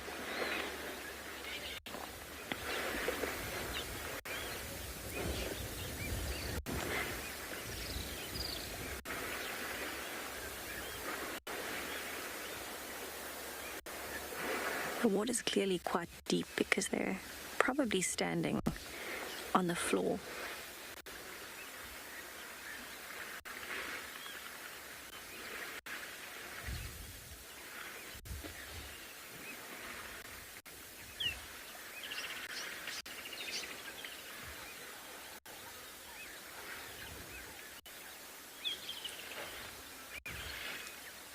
That one's bouncing along the bottom towards the other two. Signature move has returned.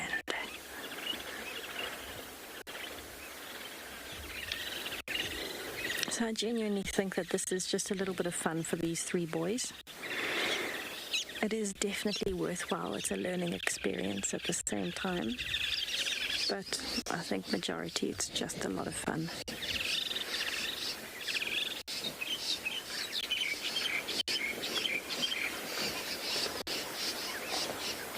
There's just a rump in the air there.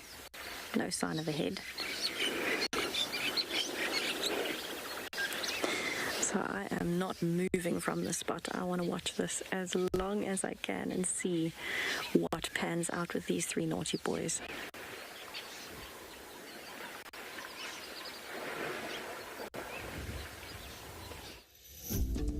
Hello everyone, my name is JP. I'm one of your WildEarth eco-training bushwalk guides. So for many years you've been watching WildEarth directly from your laptop or computer. However, now you can watch it directly from your connected TV, your Apple TV, or from your Roku box. And if you are like me, always busy, you can now download the WildEarth app and view it directly from your mobile phone.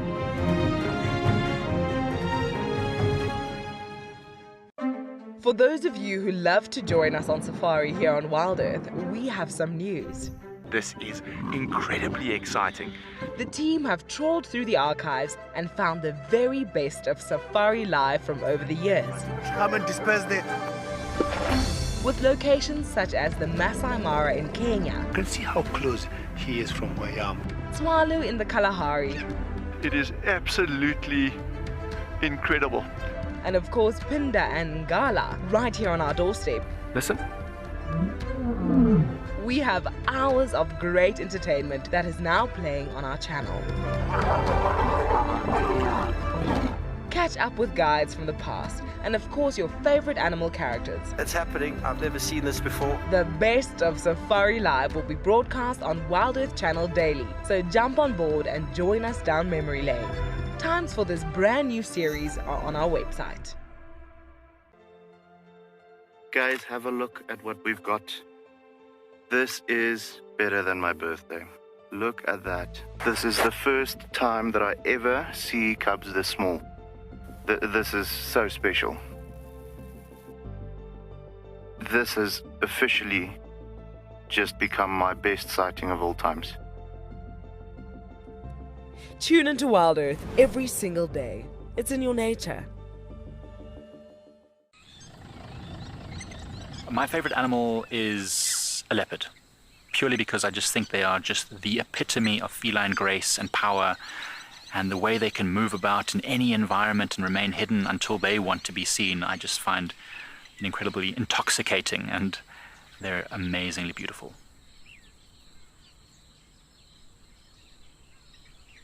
Catch up with the guides daily here on WildEarth.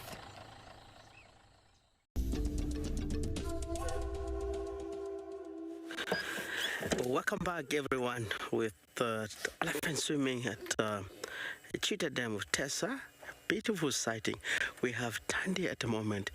She looks like more hunting in the area, and really, of course, we can see where she's taking us to, from one drainage line to the next, and hoping for maybe a baby grey decker or impala in this area. We're going to reposition our vehicle and try to follow this cat. It looked like very promising when it comes to today. She's really hunting and more active, and good luck, because she's moving a little bit south away from the drainage line and hoping going directly where we have seen the impala earlier on. So as you can see, she's moving from one bush to the next. Maybe earlier on she has scent of grey decker, steenbok, bushbuck in the area. She's checking from one bush to another, and really that is a sign that she have read something special in the surrounding. Tandy is very old leopard, of course. At the moment she's very low when it comes to hunting. She'll hunt something medium size as far as grey decker, steenbok, baby impala. If you do happen kill impala in the area, it will take time for Tandy to reduce the weight of the fully grown impala. The time she wants to take it up in a tree, that might be too late for her, and the hyena might discover the kill and steal a kill away from the leopard. She is more heading south, maybe is in the area where marines might be hidden, or might be the area where marines been left, because in the age of marines, of course, he can hunt its own and he can do his own thing, but mother still invite marines. Now and then I've seen marines wait for Tandy for the kills and join the mother and take the mother to the kills, and also marines may make its own kill and spend its own time with Tandy. If you look at the stomach of the leopard itself, it tells since yesterday she hasn't made a kill around in the area. She's struggling a lot. It's one thing for sure, when the leopard get old, they really become very slow. In most cases, they lose condition because they take time when it comes to killing. They easily lose energy because they're so old, especially in a very hot day.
We are back, everybody. Apologies for the technical difficulties, but we have got our 3 elephant bulls that are now play fighting on the bank of the dam.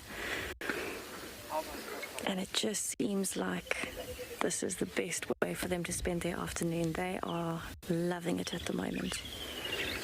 Never enough playtime, because playtime in the bush is learning time.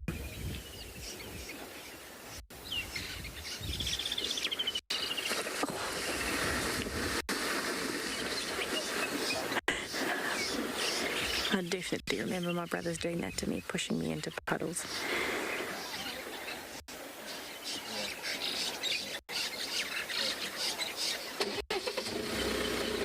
I really don't think we have a more similar experience for me relating to elephants than my brothers and I playing games in the pool as a child. Oh, there might be another vehicle that you might see in a second. Apologies. But I can definitely remember with my coffee at the dam, as we do, I can definitely remember as a kid my brothers and I playing in the swimming pool just like those elephants were when they were bullying each other. And it's so much fun. It just makes me want to jump straight back in. And especially now, seeing that one push the other one back into the dam, that just brings back childhood for me. Absolutely incredible. How precious to be able to see 3 big boys playing as though they were still toddlers. It just makes your soul happy to see animals acting young and playing as much as they can. Right, so the elephants are disappearing now behind the termite mound and the guest vehicle.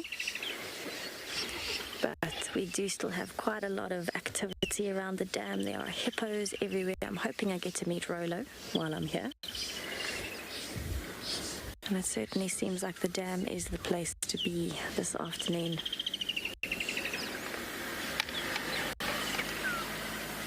I think that hippo had a bird on its head.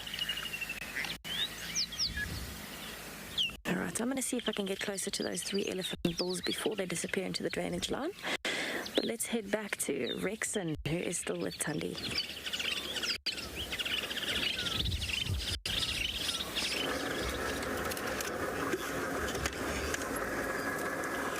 Welcome back from Tessa with the very entertaining elephant around Waterhole. And we're still with this leopard moving more to our left, a very thick area. I've seen Tundi here several times, especially in the tree ahead on us. I've seen Tundi lots of time on the kills. Let's see what she's going to do here.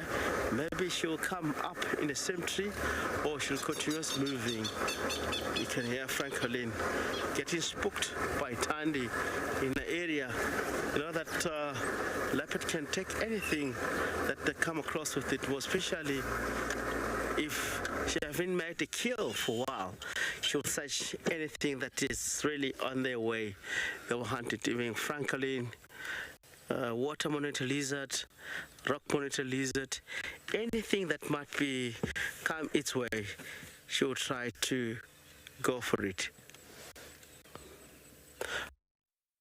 If myself, as she's moving here, she might be trying to get baby impala that are lying down at the moment, that are not with the part of the head. Maybe they're still young. Mother have hidden them away, hoping that they need to have more time to relax in order to really get back in their feet strong enough to join the head, because it's in the nature of all antelope. When they give birth, even lions and other stuff, what they do, they'll separate the youngster until it gets to know the mother scent, and also to understand the mother calls, because they have to get the right calls of the mother. No, this is my mom. If he calls, he'll know exactly my mom calling and respond. So all of that, it will take a process of at least a week where the impala cannot join the rest of the herd if it does have a youngster. You have to identify the mother of the smell, and specific when it comes to the sound of the mother. It has to be well identified identify by the little one. When the mother called and the little one able to respond.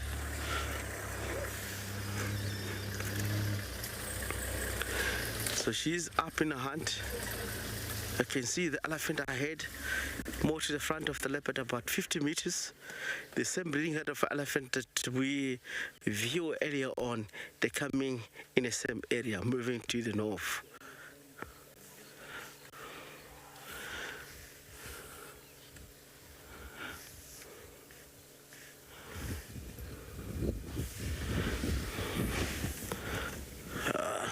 Lying down.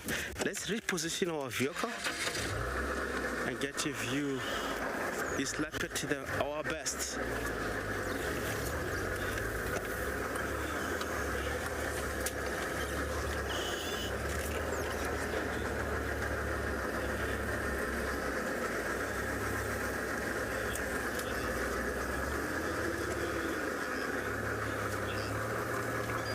Yes, thank you so much for your question.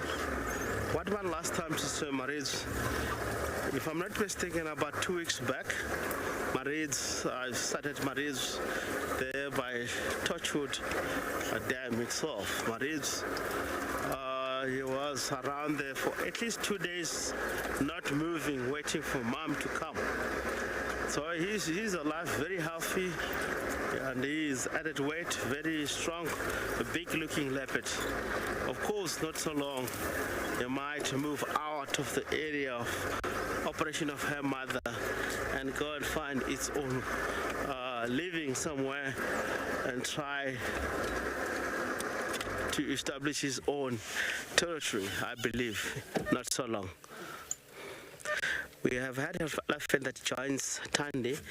Tande, she's so silent, moving in front of this elephant towards the east. She's going to come out more to the eastern side of this elephant. The elephant, I've seen it. You know that the elephant respond quite a lot when they see predators. They see the behavior. If this elephant spots the leopard, they might respond. If not, Tande, she's lucky because the elephant look like not concentrating on the side. She's just concentrating on heavy grazing. Yes, Tande moving. She's very clever, always moving from one tree another, or also from one bushes to another. Then she can really well covered with these trees, not to get to be spotted around, because once the elephant get to see it, they will be trumpeting and making noise, and that might let the other species, like a prey species, know the presence of a danger in the area. Because even impala can read the presence of danger if elephant lamb in the area or trumpet in a form of danger. They might know that it might be lion or leopard in the area. Let's move and follow this leopard. Is moving. It's behind the bushes. She lie down now and then, checking one bushes to the next, and that is a sign that she might be hunting something small.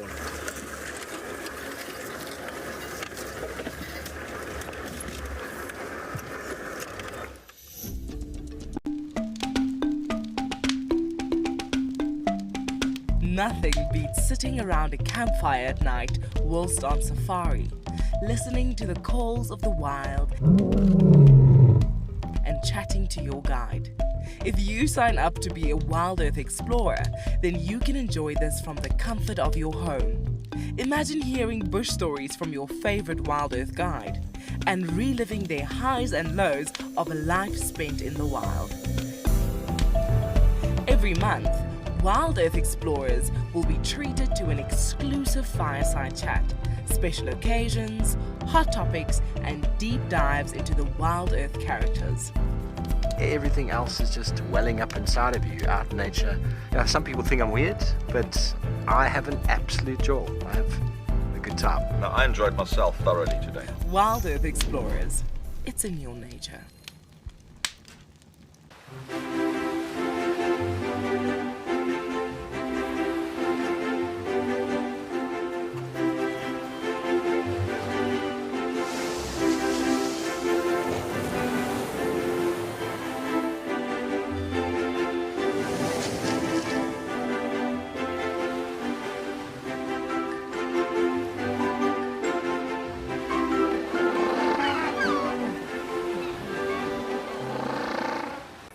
this. The little one is up and about. Certainly hasn't had enough milk at this age. No amount of milk is enough. Oh, Corky. Too sweet. Oh, look at this.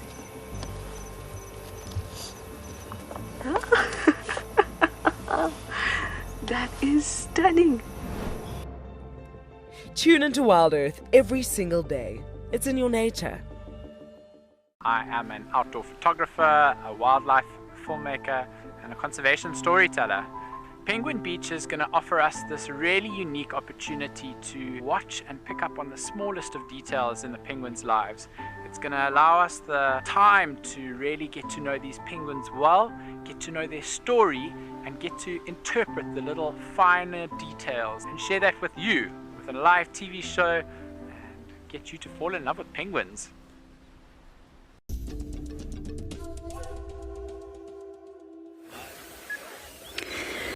So our elephant bulls have gotten back into the water, and it seems that the fun must go on this afternoon.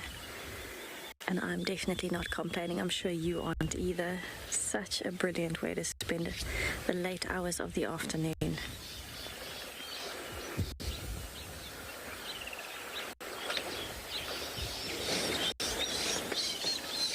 I can hear some thunder in the distance. That's new.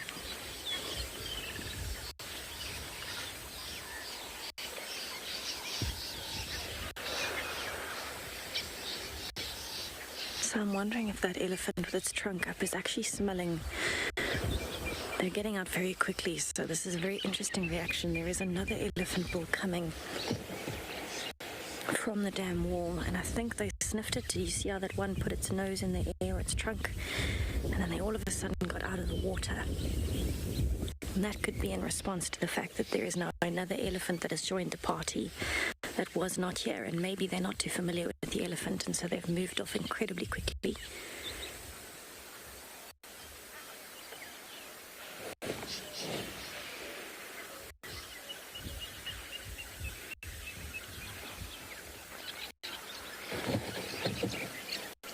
And it seems like they're going to disappear around that termite mound, but I'm amazed at the quick response there, because the other bull is actually standing on the dam wall where these elephants had just started swimming when we got here, and sniffing around on the dam wall trying to figure out what is happening. So we're going to pan over there slowly for you. You can see the whole of Chitwa Dam in front of you, and there on the dam wall is the big elephant bull that's come in. He's also still quite young, but he does look a little bit bigger in body size than these three. And I'm making him pull work hard here, swinging around.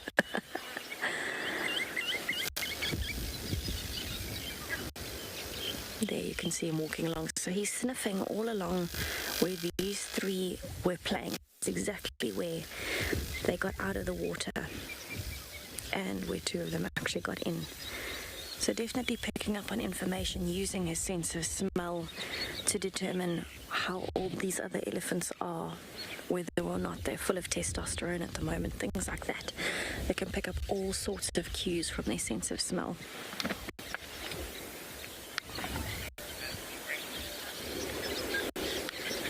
It'd actually be very interesting to see how an elephant would react if it lost its sense of smell. There are so many different things that they rely on their sense of smell for. So it would be very interesting to see what would happen if they lost that and wouldn't really know how to navigate, I guess. Right, while I watch this elephant bull, I think he is going to come around and join the others, or maybe just smell after them. Let's head over to Rexon, who's still with Tundi.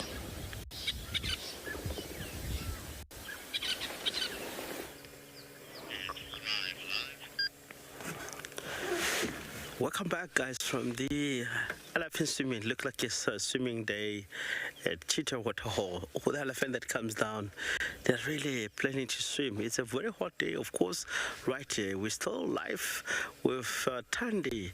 At the moment, she's surrounded by elephant lying down. And of course, elephants, as Tessa saying, they rely on a sense of a smell.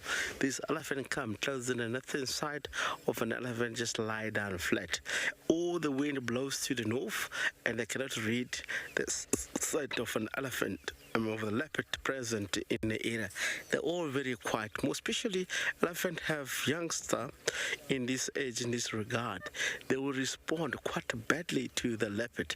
They will trumpet instead to chase the leopard off in the surroundings. How actually sometimes tracking leopard, you have to listen wherever is any response from elephant, any response from velvet monkey, is any response from impala. All these general games around the area, they highly respond when it comes to spotting elephant in the bush. Lying down like this and grooming at the same time, she's focusing in the area where she might had maybe impala lambing, or it might have had impala ratting, or any sound that might be attracting. She will head on that direction.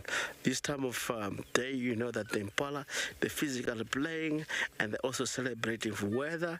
It's been raining in the area, so it's quite busy, of course. And the youngster or the crash of impala, they're quite busy playing full and doing all sorts of things. She might be listening where it might be the biggest head of impala and head that direction. She's coming direct to our vehicle. Let's see what she's gonna do. I thought maybe she would go underneath the car. She's diving a little bit to the west. That shows how much leopard relax in the area. They get close to your vehicle without fearing. They grew up seeing this vehicle on a daily basis. And let us see.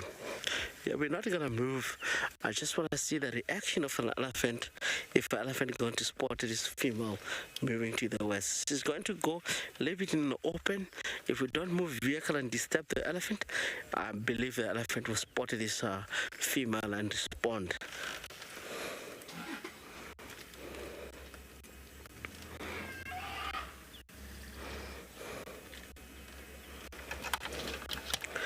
Very clever. Look at the female knows that the elephant is going to respond. She just walk behind the bushes. She stop. The distress call that we heard now from elephant is the youngster that tried to bring the mother into the attention to stop, then she can nest. That is the sound that we normally all know. It is if this sound of elephant comes out in the block, it's responding to the mother that has to stop. It's time to nest. Look at the elephant responding. Look, raise the head up, responded to the leopard. And that might freak out the whole head, start to run if it doesn't show the direction where the leopard going. Or the elephant suddenly looked at her direction.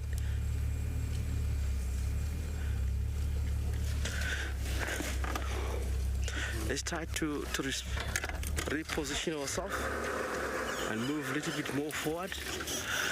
And sorry, you heard the trumpeting. That's from the elephant. Look at the youngster running to the mother, and all running get together because of this female leopard. They're all gonna get together, put the youngster in the middle. Let me try to position that you can see.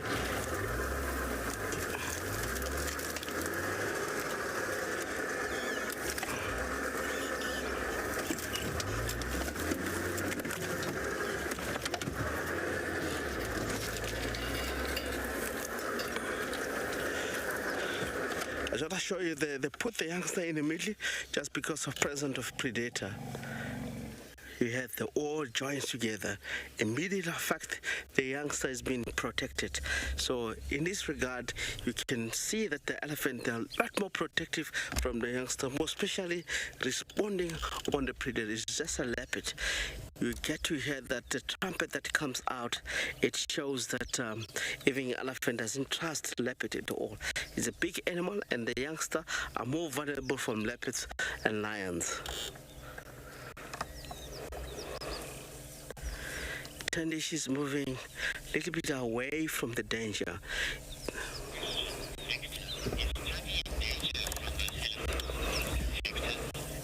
Victor asking question. Thank you, Victor, for your question. Is Tandy in danger from this elephant?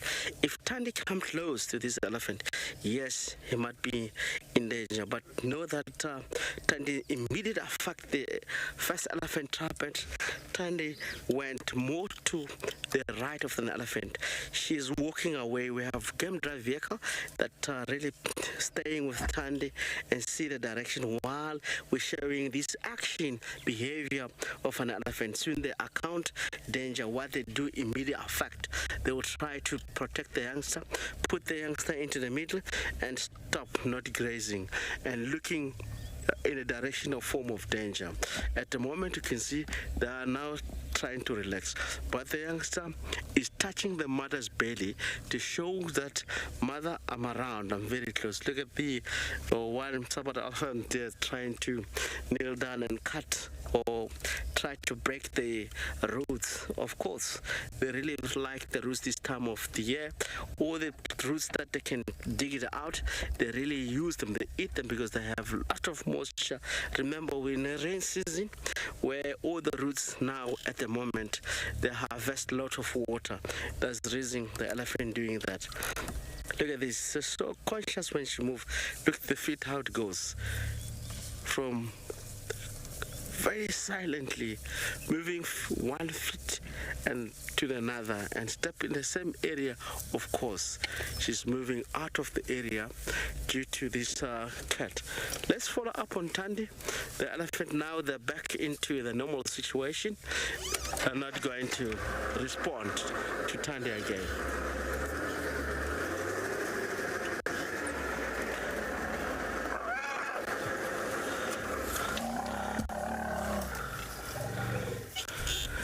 Youngster coming from a right, running and trumpeting, and the female wanted to respond. What you do is just switch off the vehicle, because the trumpeting that earlier on was in the area, it's a form of danger. So each and a youngster that separated from the mother, as they're responding to the rest of pride, try to get close to the mom. If she really show off that she's more nervous, mother is going to respond from anything that might be close by.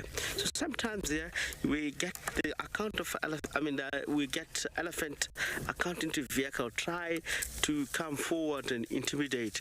What you do, don't run away. You just switch off the vehicle and the elephant will really calm itself, knowing that it's not the first time seeing vehicle on a daily basis. It's not the first time to get to see a vehicle and line all together. What you need to do, don't get in between elephant and the leopard or lion. That might cause yourself a serious damage from the elephant. They might try to go for a vehicle. Can I stay? Let's follow the leopard as it's going west.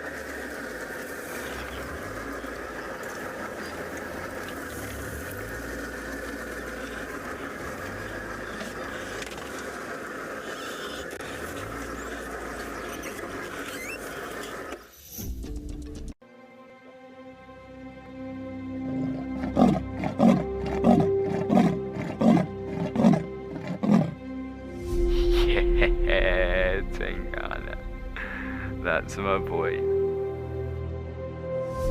It couldn't be a better morning. This is just too special. Wow, what a way to start off.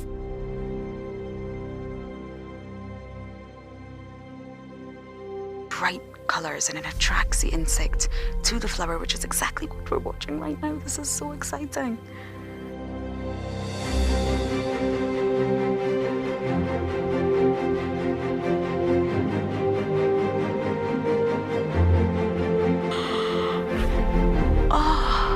There's two.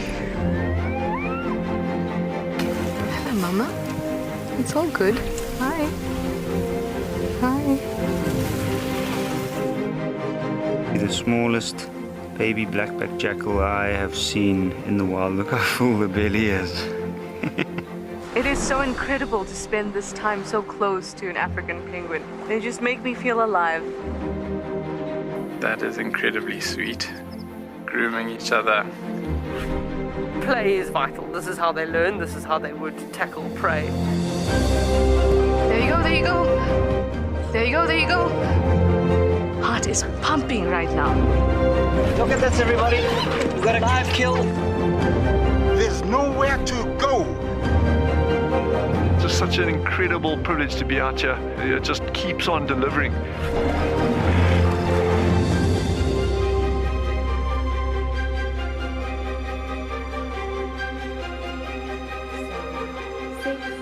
Five, 4, 3, 2, 1, live.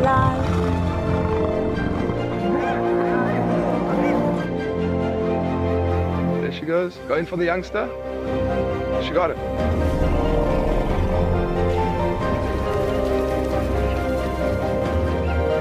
That's what I'm talking about. Look at that. It is insanely good footage.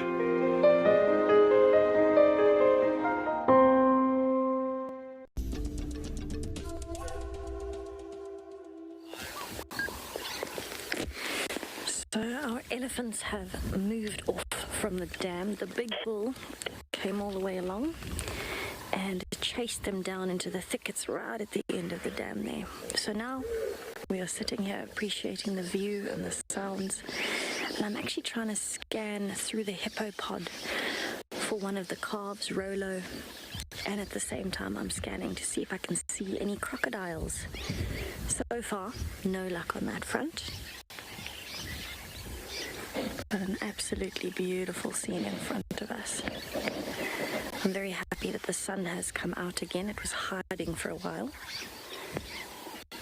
And now I can really feel that warmth on my back and appreciate this golden light on the dam. Oh, listen to the calls.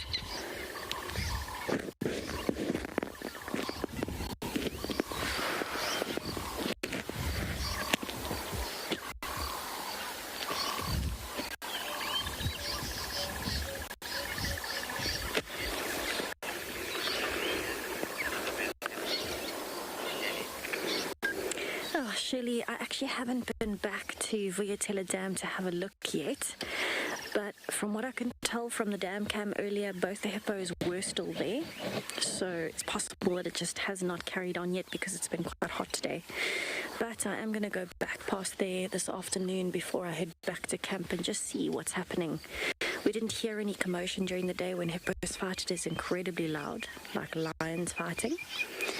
And so I think that Dewey and his opponent are still fairly happily living side by side temporarily. I'll definitely let you know as soon as I've checked, though. We can maybe show you a bit of that dam a little bit later. Very interesting interaction happening there. So we've actually got quite a few different nests that you can see in the trees, and this funny log where the island is, where the hippos normally are, sticking out of the water, is actually also a red-billed buffalo weaver nest, and that particular nest has gotten a lot bigger since the last time I was here, so they've definitely been actively building it for the last while. And you can actually see on the left-hand side of the nest and the log, a little black bird that is actually one of the red-billed buffalo weavers. And it is building the nest as we speak. It's just deposited a twig very, very carefully in position. Now it's having a break and a preen, and then it will go off again to look for some more twigs to add to the collection.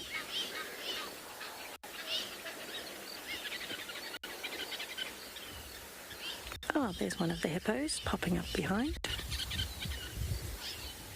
So majority of the pod is actually much further back in the dam, very close to where the elephants eventually disappeared. But there are 2 or 3 that have popped up fairly inconsistently quite close to us here. Sorry if you can hear a strange noise, it's just my binoculars. And I'm not sure which little pod Rolo would be in, but I'm assuming right at the back somewhere with the rest of the family.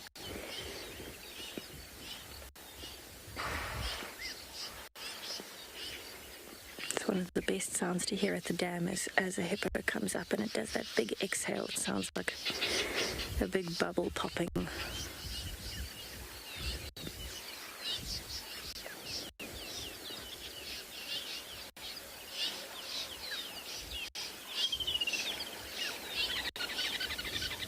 That's the red-billed buffalo weaver making that strange call.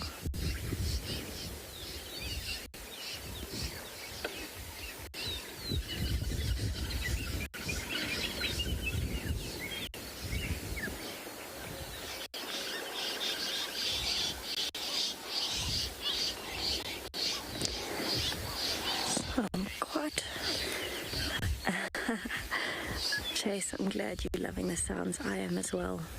I'm trying my best to keep quiet, but there's always so much to talk about.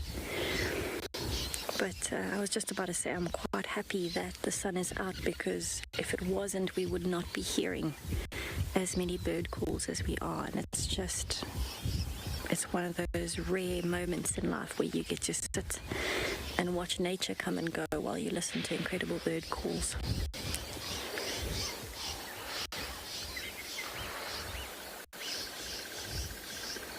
Oh, I think there's a baby hippo in that pod there, Paul. That little pod behind the branch.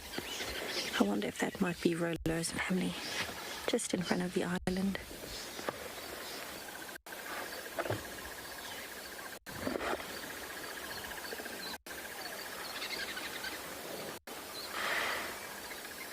I saw a smaller head pop up.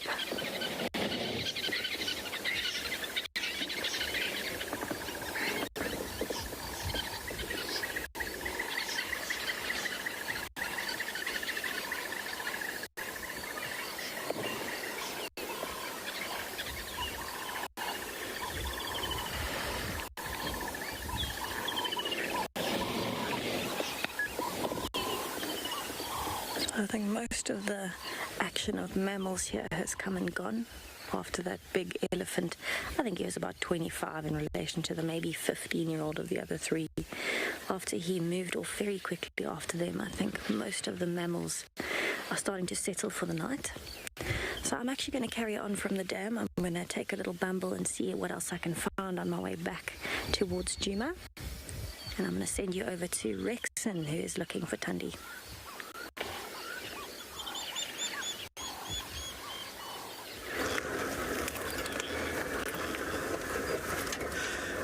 Welcome back from Tesla Live around Cheetah Dam. We're trying to relocate on Tundi here.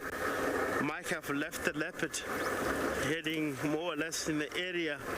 I think she might head towards the drainage. We'll work the area where we don't have views of this leopard, but I believe she might be coming more or less in this area.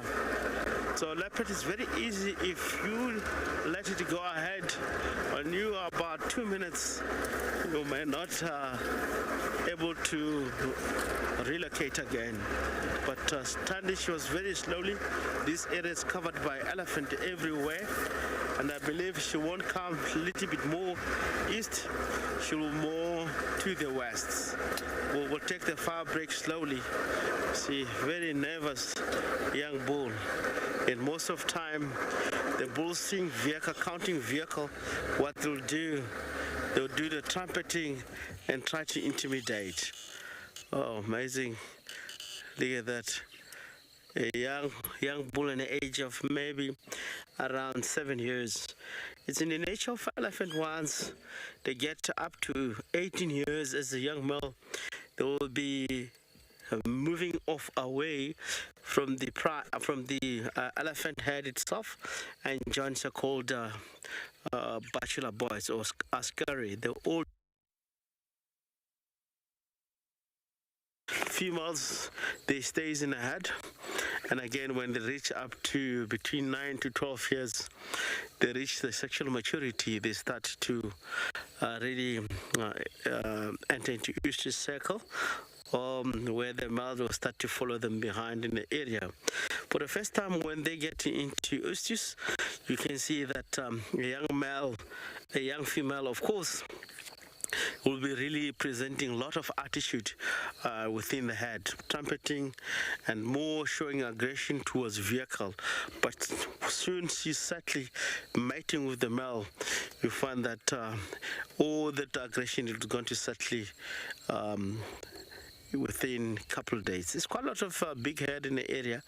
We've been walking or been driving in the area following Tande through the elephant head. I might count from the area where we started with Tande up to here more than 50 elephant in the area. So it's very thick. Some of them we're not able to count them. So we'll be moving towards the fabric, trying to relocate. We just spotted a hyena look like Reuben. I mean, there I know it very well, with the half tail has been cut, moving in the area where Tande was, and try to sniff on the ground. Maybe try to stay behind the leopard. Of course, she is going to hunt in the area. There's bachelor boys here, the impala. There is more towards the dam, twin dams. It's quite a lot of activity. I don't think she'll move out in this surrounding. Like Tande is a very slow leopard. Of course, she must stay in a point for a few days. If we come here, we might be able to relocate her. At the moment, she's moving in the breeding herd of elephants. Sometimes safety is not good because the elephant responded. Elephant might respond badly to us. We'll be linking back to Tessa, which is still trying to see if there's more elephant coming from Cheetah Dam.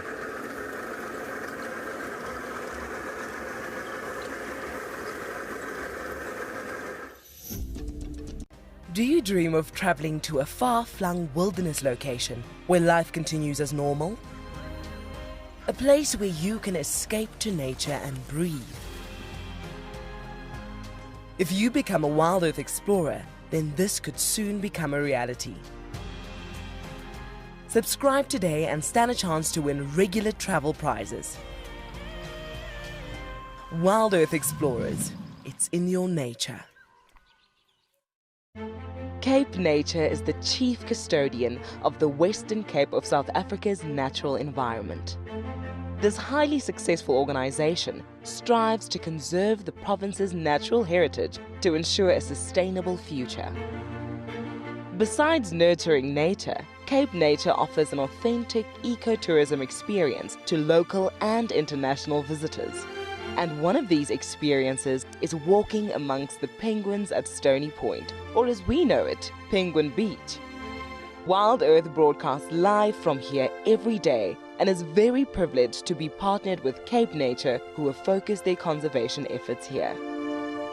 If you want to visit these iconic black and white African penguins for yourself, then head over to our website to find out more. Cape Nature. Conserve, explore, experience. This warthog is in big trouble. He's got elephants all around. What are you going to do there, big guy? What are you going to do?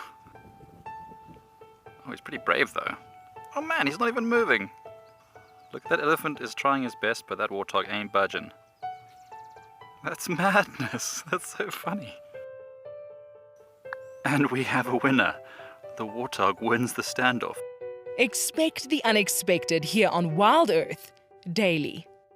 My name is David, and I love being a cam op because you get a front row seat to all the best sightings that WildEarth has to offer. Sharing it with everyone else, well, that's a perk too.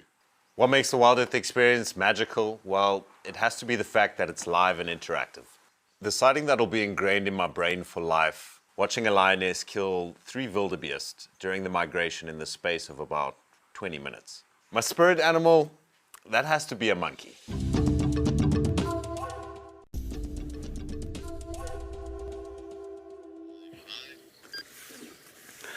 Welcome back from Tessa. We right here, Cheetah Cut Line. You can see a beautiful cloud information as sun going down. We just joined this breeding herd of elephant. They are now on their way towards Chita Dam, where Tessa, she was earlier on. So it means all these elephants, as you can see, some of them slowly crossing the road. They're going towards the dam, and they're going to swim at Chita Dam. All of them, you can tell if you look at the elephant itself. If you look at the land itself, it's really secreting water. Of course, it shows that it's a hot day today. They need to go and swim around water holes. That it shows that the elephant might be stressing. It's not all the time that it has to stress counting danger.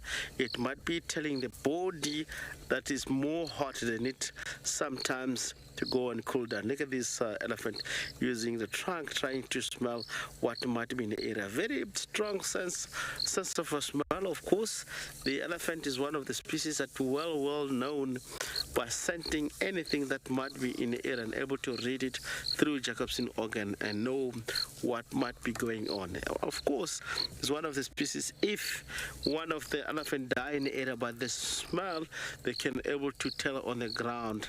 And of course, again, is one of the more intelligent species in the world. They can really have motion if one member dies within their family. So we have seen that quite often in the area. You find that the elephant, if they lose one member of the herd, especially if the youngster, a mother will be on a site for quite a few days not to move, come and try to move the youngster and go grazing and come back. It might spend a week still in the same area. If vultures and hyena doesn't discover at that time, it will be even worse for the elephant because it will keep coming in the same area until it decomposes. Once it decomposes, it will come and start to remove all the bones. It's really strange to see because I've seen head of an elephant really come into graveyard where one of the member was died. All of them, they come in the same time and being silent, stay still, not doing anything for a couple minutes, maybe even half an hour, still standing, not moving, not doing anything. Suddenly they they move the bones slowly, scatter the bones around. So it's so much important for us in order to see that and respect that, more especially if an elephant is in the site, not to interact. I've seen an elephant lose the youngster and be on a site at least for 4 days, not to move, and very much protective from that particular youngster while it's dead.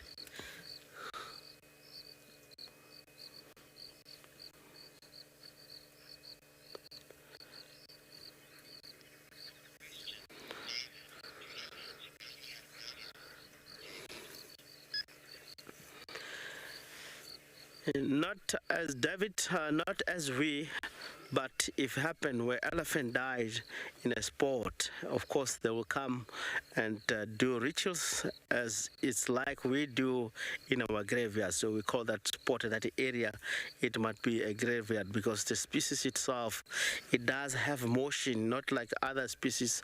It's very similar with us. So the point where the animal died, we call it a graveyard because really it's one of the high motion species like a human being. They don't have grave life that we do.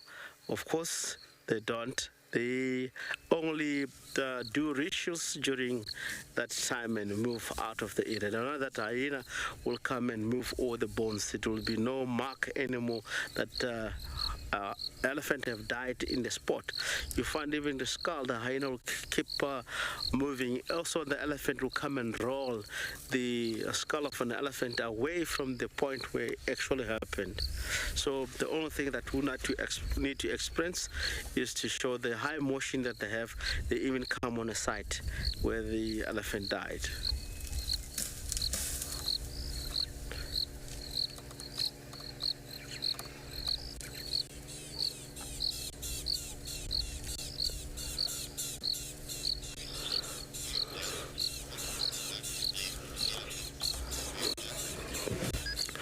Linda, very interested to know the local name of the elephant.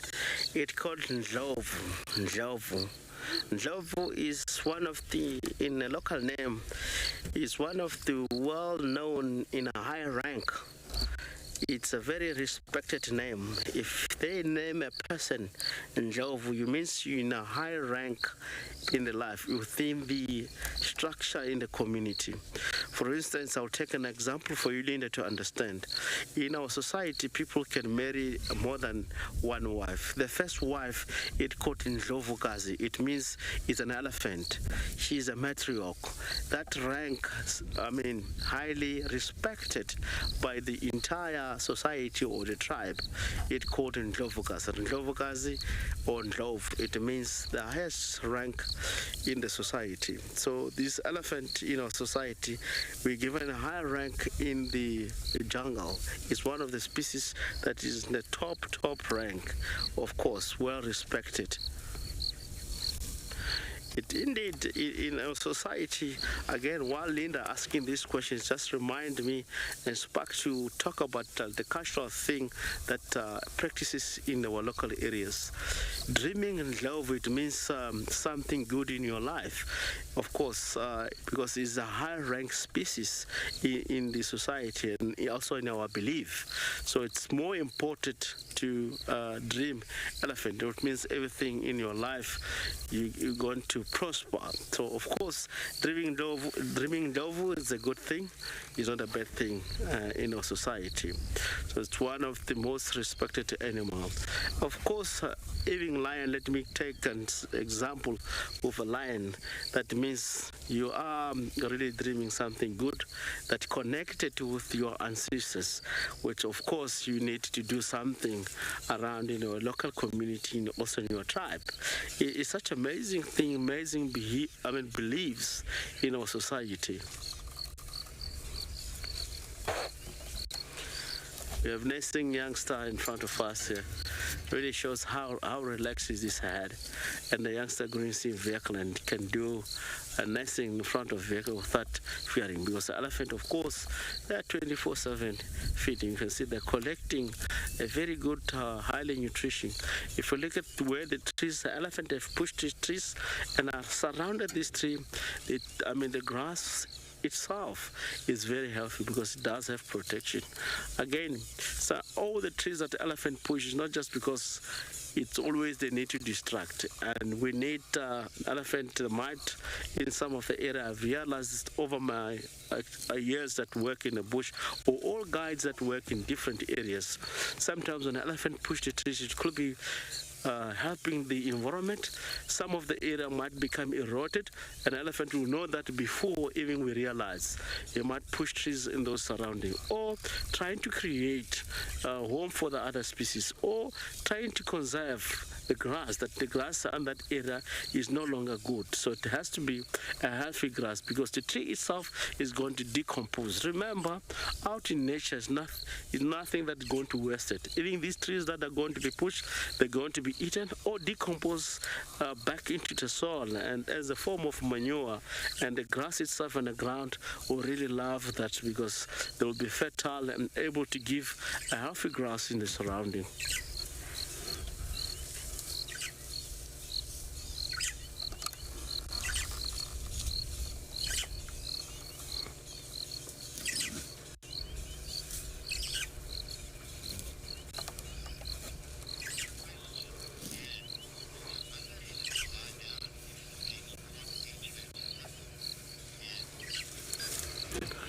And a very good question. Do an elephant able to lie down, or if a youngster cannot able to reach to Sanko?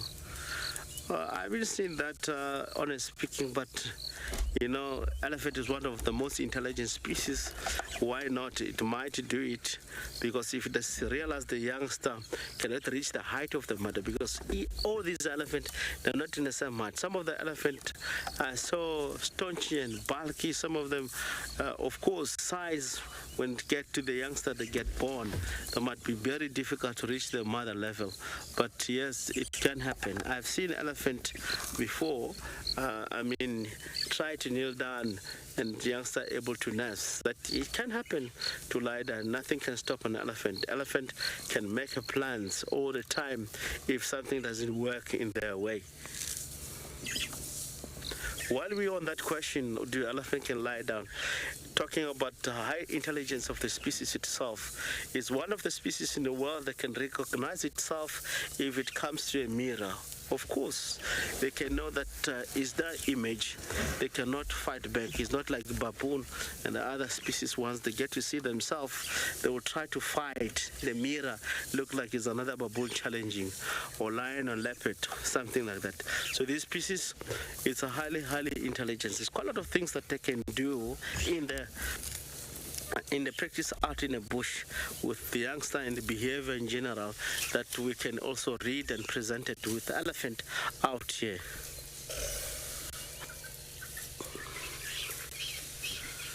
I've seen an elephant in the area, knowing that some of the area is very dry, there is no water. They try to dig their own pen. They do all of that, knowing that in the next rain season in that particular area, it will hold a lot of water. I've seen it even today. Some of the area, they come and just dig it and wallow it and extend the volume of the pen, and it will become a natural pen. And that it's part of intelligence of the species itself. And of course, elephant doesn't need us as human being out in nature. They can survive without us in the area.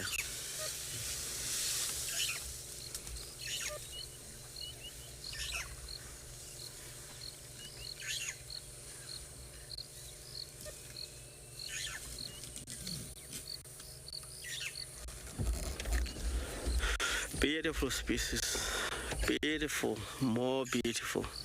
I like the elephant, the way actually they graze in the area. You see, it's not like other species. For instance, I would take, head of cattle, buffalo.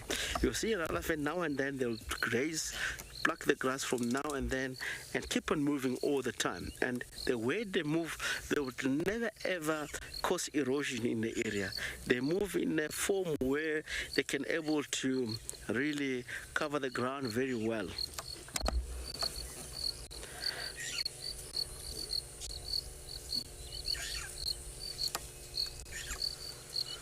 Wow, lovely. And all of these elephants, they're moving in the same direction.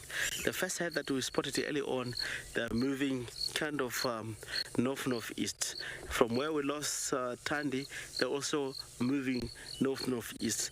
You can wonder how all of them suddenly, they can know the direction. They use communication, or they let the commander of the head itself tell them. The communication that they do, it does have all the information going east-west. We'll be linking back to Tessa, which is slowly heading back in the Juma Conservancy, trying to look around. Maybe she might come across the Marais around Twin Dams.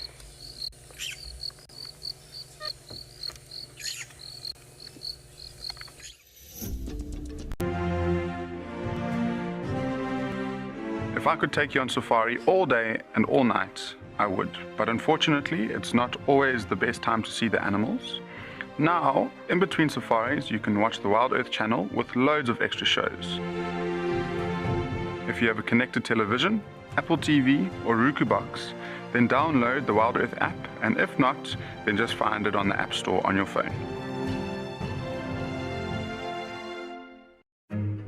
Wildlife trafficking remains a growing problem in South Africa, and often made worse by the way the media portray this complex issue. The Wildlife and Environment Society of South Africa, WESA, have recently embarked on a program whereby they train reporters to better tell stories of wildlife trafficking. In my community, wildlife conservation is mostly something other people do, and I would like to change that. My name is Iman Singli. I told people I met that the pangolin is one of the most trafficked animals on the planet. But what is a pangolin, they said? Why is it in danger? This is what made me decide that the pangolin story must be told. If we are to play a part in preventing the extinction of this animal, then we must all be part of the battle. a partnership between WWF South Africa and WESA, supported by US Aid. This is incredible. Looks like vivid monkeys do sometimes go for swims. I heard something splash, but we couldn't see what it was in the long grass. Now I just saw that thing swimming there. This is incredible. I hope it gets to the bank. There are crocodiles in this dam. And it looks like, you see that monkey climb up into the tree? Wow. Expect the unexpected here on WildEarth daily. The bushwalk feed allows the camera person some creative license. This is my favorite style of shooting. You have to be mentally and physically prepared. You're shooting handheld in some very strange and contorted positions, always with a straight back, often in the squat position, low to the ground. The creativity comes down to the relationship and sync you have with your presenter. The more you understand each other, the more you'll be able to tell the story seamlessly.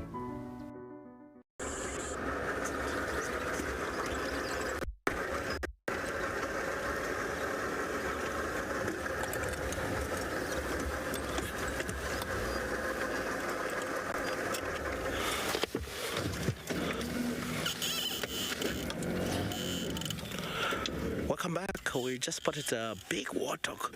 It was lying down very close to the fire break Gary Main, conservancy. One of the biggest male that I haven't seen around here. In most cases, these guys that don't even prefer to choose the termite mount to lie. They like to lie down in the thicket where they stand against leopards. I've seen a warthog in most cases defending itself from the hyenas, and because they have tusks that are very, very dangerous for all the species that might be trying to hunt them in the surrounding. It looks like everything is coming back in the area. Warthogs, we start to see more warthog wallowing. It's a wallowing day today, or swimming day today, as we have seen lots of elephants have a coloration of mud. It means maybe celebrating for summer around in the area. We never know. We're still in the area where we might be hoping Tandy might come out along this road, fire break, or back to Lidwood Road. We'll drive slowly to the east and check lastly on that road. If not, we'll start to head more to the north of the boundary where the guys were talking about lions furthermore into the north. Look like they located 2 or 3 individuals.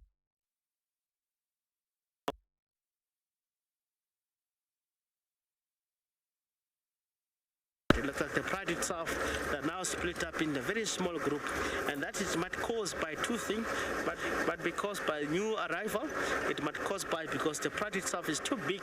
When they get to hunt, they cannot get all of them.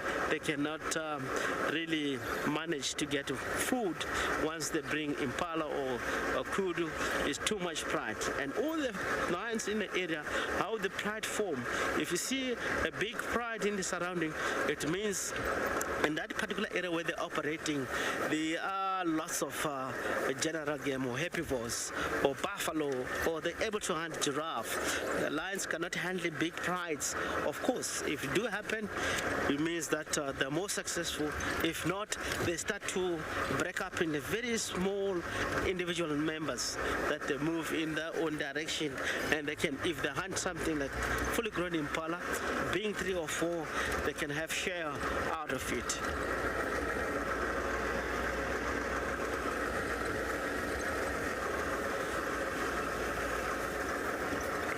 If it happen like in Talamati, I'm very, very concerned, because at the moment the S8 male is only a male that respected by dark male.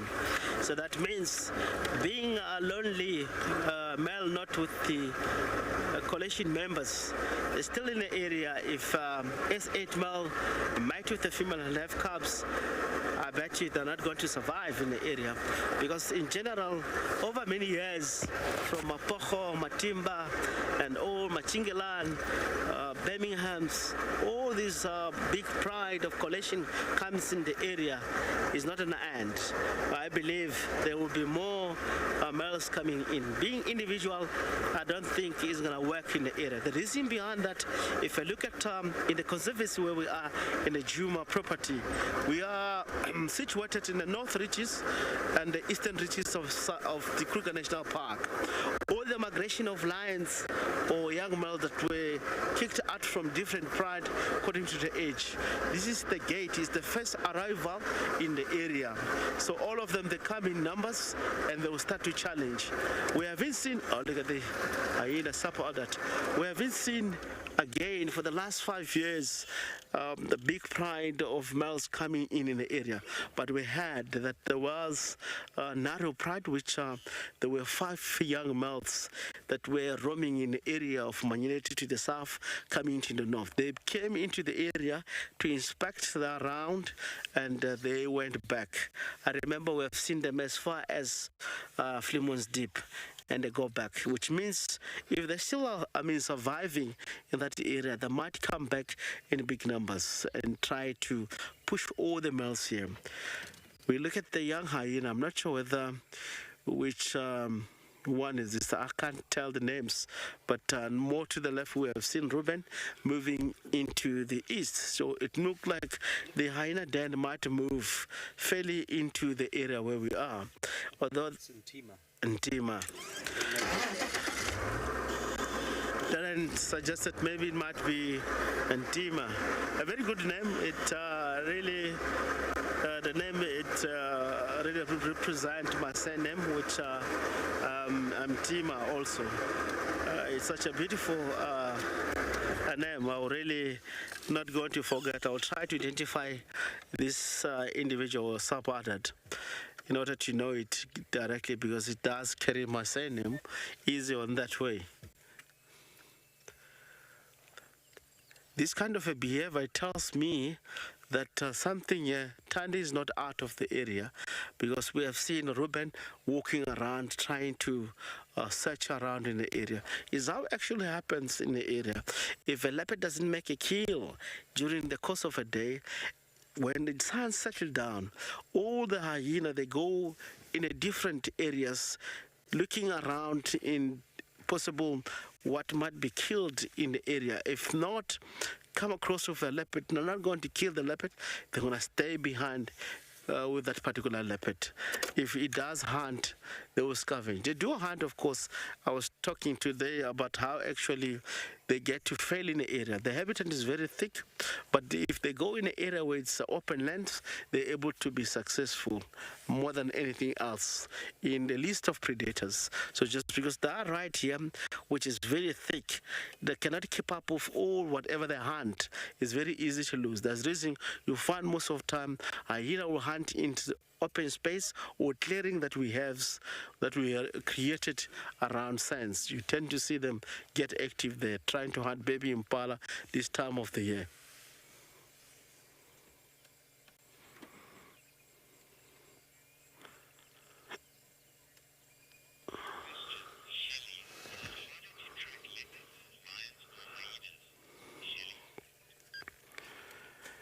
Shelley wants to know, it's harder to track leopard and lion and hyena. Let us start from the hyena.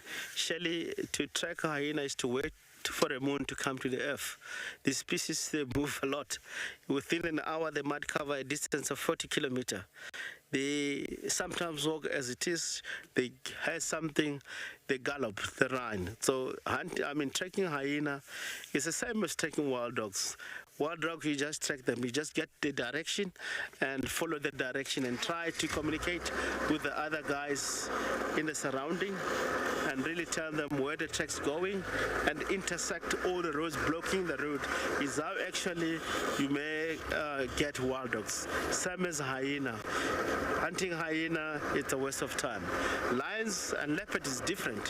Hunting leopard or tracking leopard, you know that leopard will be time where it will sit down, listen around what's going on, and keep moving. It's not a species that are rushing all the time like a hyena does. A leopard is very special. Once they hunt, they'll find a termite, lie down, listen what's going on, going up in the tree, especially this time of the year where it's very thick. You find that the leopard will take time, even moving in a space of 3 kilometers.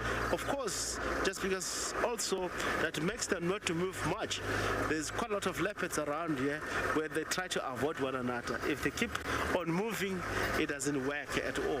So it has to be moved from one side to another like that. Same appliance, what you have seen with Tandy, she just disappear into the block. She'll take very slowly. She might be still in the area tomorrow hunting, because if she moves in the area to someone's property or someone's territory, that might cause death and that might cause injuries. Lions, easy to hunt them because or track them. They are in numbers. Wherever they go, the footprint you can see, same as like a clan of hyena when they walk in the area in the same direction. So very easy to track a lion. They have similarities. During the course of a day, lion will lie down because if it's too hot, they cannot move. Same as leopard. That's the reason we are really dedicated to follow this cat during the course of morning when we go up on drive.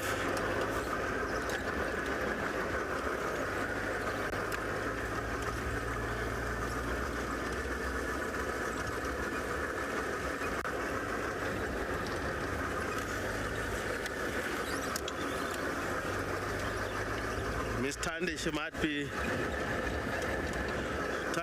going west.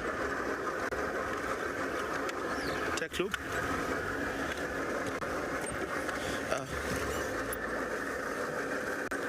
Follow her.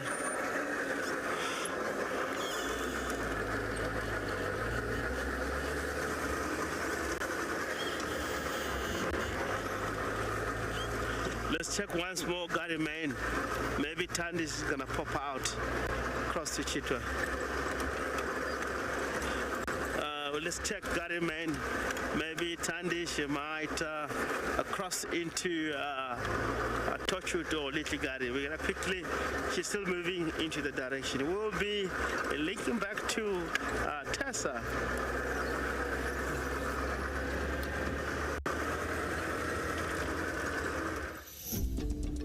When on safari, there's nothing better than an evening spent under the stars chatting around a fire, with the sounds of the wild all around you.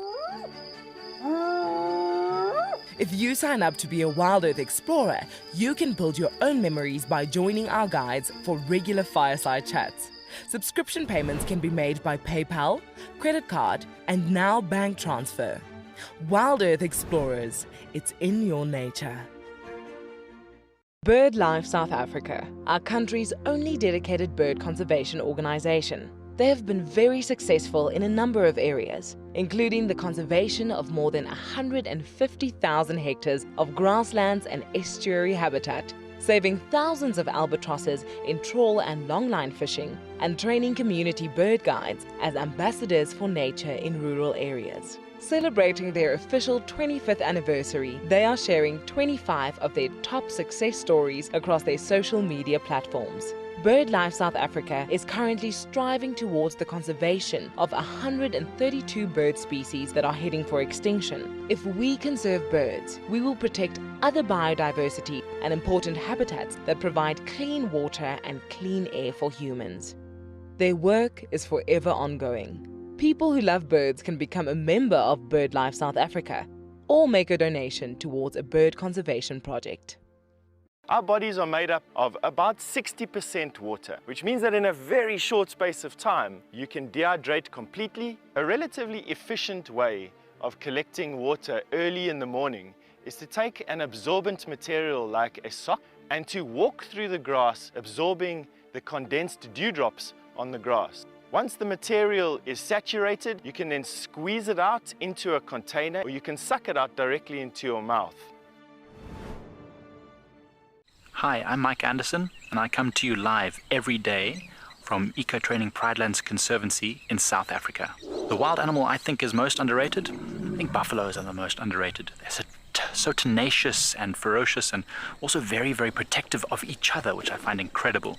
You know, sometimes people think of the big five, they just think of lions and leopards and other big animals, but I think buffaloes are pretty underrated. Catch up with the guides daily here on WildEarth.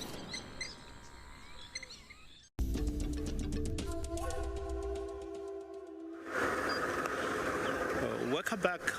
We are now to the cut line.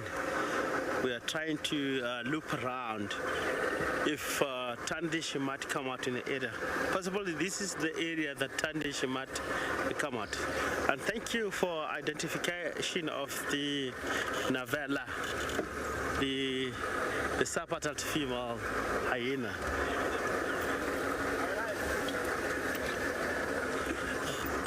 It's really, really amazing. And I have a respect, of course. I mean, to identify hyenas is not an easy. Whoever started this project of identify hyenas, I salute on you. Of course, it needs a lot of concentration. It needs effort. You have to. It's not like a lions and leopard. That is easy for us. You just identify by spot patterns and how it looks, or if a leopard have a gash or notch on the ears. All of that for us from the leopard, it tends to be easy. With the hyena, it's not going to be easy. I believe, I respect. I know that the project started with WildEarth, with all the guides that works for WildEarth. And it's such amazing. It's a very good project, of course. I would like even myself to get in details how actually you get to identify hyena. I'm not good on that. Honestly speaking, I cannot lie. I would like to. I only today seen Ruben because it's 10:30. That I can tell. This is Ruben because it have obvious tail that has been beaten. As we're coming around the corner, I had this impala ratting. So I'm just waiting here. Maybe we might get that activity for them running around ratting. And this, it might bring Tandy into this corner because Tandy definitely, she was going into this corner around here. If you can able to get the ratting of impala, they're organizing themselves at the moment. Remember, somewhere in March, they will start to service the females. The mating will take place from the females.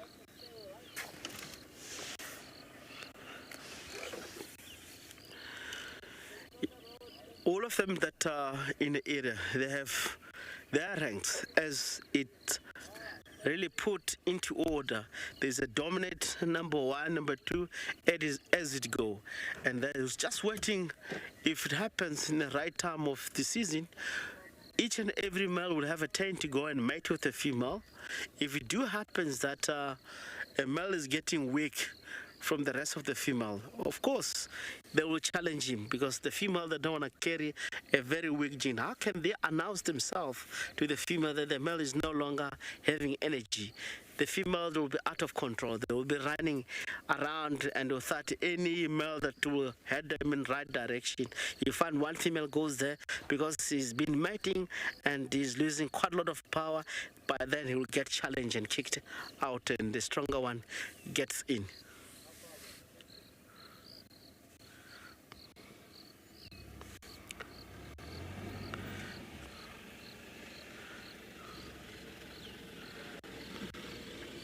And they've chosen this area. You can see this is the area, of course, where during winter there was a fire control. They ban the area, the new shoot comes in, and that is a healthy stuff to eat.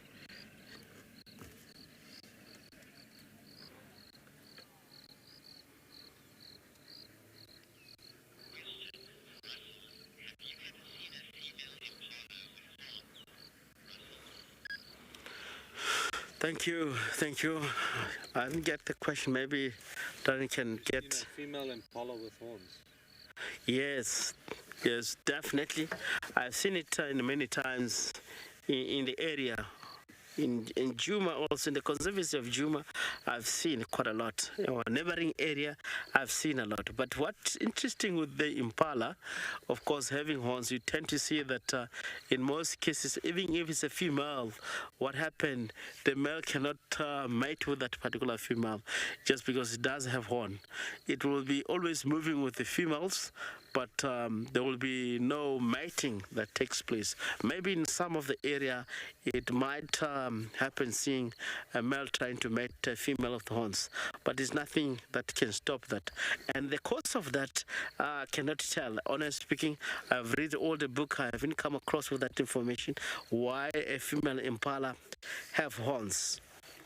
I have no idea. So I have to maybe Google on that and able to read more details what might be the cause of it.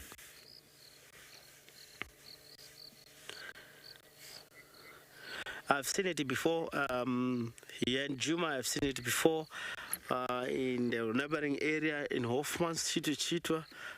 Quite a lot. It was very common, especially Mala boundary in that area, find a female with horns. But you can see the actually the shape of the female that is not really bulky like male as they do. They have that kind of female sort of a body. Female, of course, the slightly smaller males are a lot more bigger in general when you look at the body size.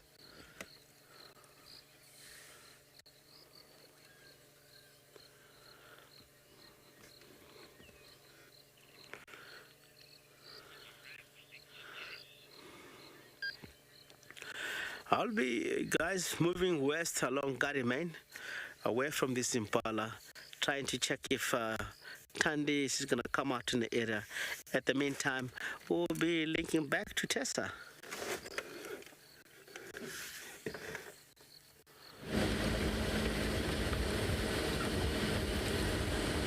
Good luck, Rex. I think you've got this. Following on from Rexon's conversation about female impalas with horns, I have in fact seen one as well, but only one. And it's quite a strange anomaly. They were very, very thin horns. The one was kind of straight up and backwards, and the other one actually curled back almost into the face. Very odd. Very, very odd. But it is very impressive to have, you know, seen something rare like that in the wild. It is unusual. I can give you that much. Right, I'm actually just about to arrive at Vuyatela Dam. Shelley asked earlier what happened with Dewey and the imposter, as I'm calling him in my mind. And I wanted to come and check because I'm not sure. So we're driving onto the dam wall now. I'm hoping because it's getting cooler that the hippos might be active, but I'm predicting, I don't know if I'm going to be correct yet, but I'm predicting that they're both still going to be here side by side. In fact, they are nose to nose. Let's have a look. About to stop. Yes, the standoff continues, folks. The standoff continues. This is quite the day for these two hippos. There you can see Dewey and his opponent nose to nose having a standoff or a face-off, probably. Maybe a swim-off. A float-off. That's a good one. So I think what is going to happen here is because the sun has now set, it's getting dark, it's getting cool, and in fact it's getting chilly enough that myself and Paul were just chatting about putting on our jackets. I think these two are going to start fighting again as soon as it gets dark, because then they can fight out of the water as well. Instead of just in the water, they seem very calm when they're in the water. So, Shelley, to answer your question, there is still no winner. They are still both here.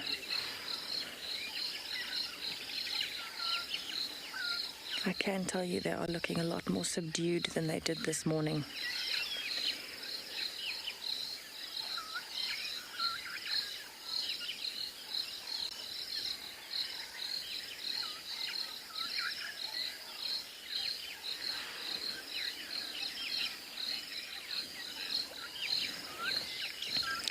Erica, I have been fortunate enough to see a hippo fight on land.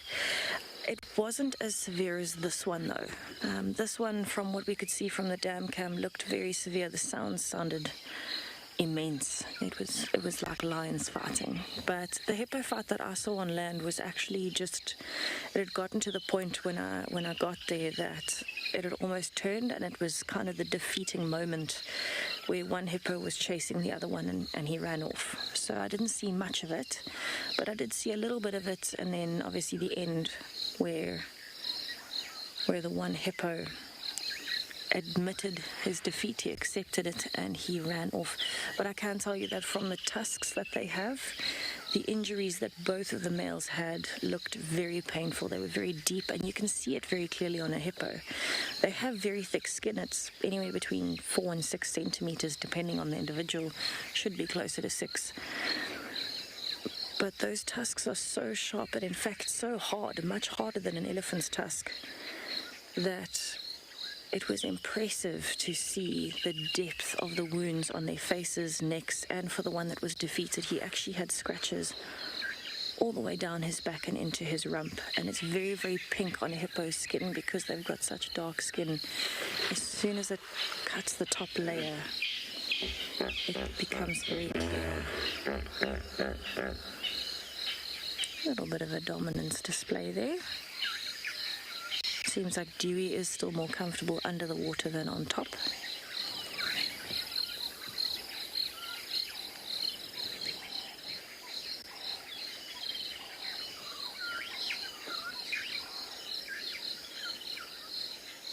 I think one of the most scary fights that I've seen of the larger mammals was actually 2 rhinos fighting each other.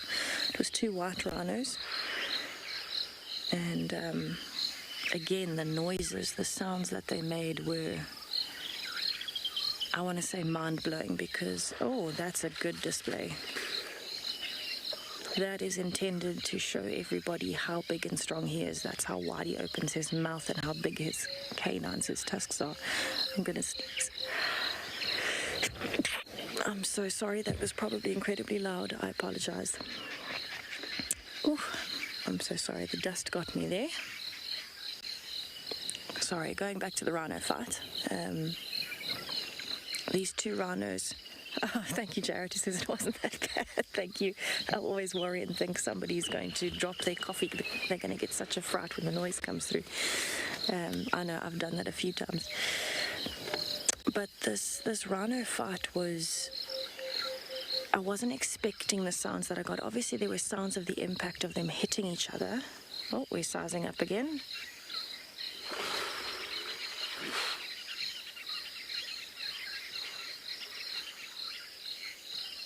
What I wasn't expecting from the rhino fight, other than the impact, I was not expecting the high-pitched whining noise that the rhinos were making as they were hitting each other and moving around each other. It's high-pitched like a dolphin. It's high, squeaky, loud. Not at all what you expect to come from something the size of a rhino. You expect it to be more like these hippos, the noises that they're making, that deep, guttural sound. And it was these high-pitched squeals coming from these rhinos, similar to what you'd imagine from a warthog or a pig. It was one of the most confusing moments in my life, trying to get that to sink in, that was what a rhino sounded like. And that was the first time I had ever heard a rhino make that noise in the wild. I must have been 12 or 13.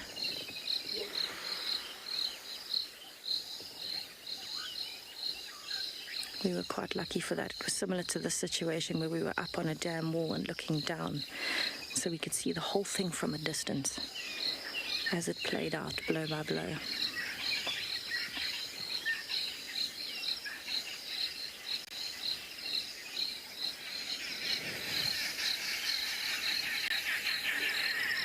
Listen to the arrow-marked babblers. Out of nowhere, they are making quite a ruckus for their dusk chorus. So these hippos are definitely getting more active now that it's getting darker. And so I'm sure for the next while they're going to be sizing each other up, doing displays like that, opening their mouths, possibly flinging some feces, and then they might start fighting again later.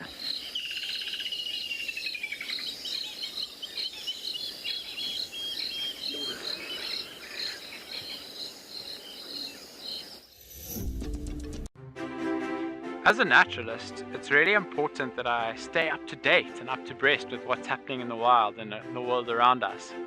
The WildEarth app helps us do that and helps us stay abreast with the live interactions of animals every day.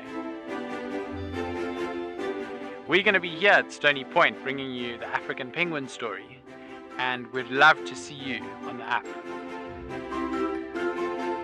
See you on the beach. For those of you who love to join us on safari here on WildEarth, we have some news. This is incredibly exciting. The team have trawled through the archives and found the very best of safari live from over the years. Come and disperse the...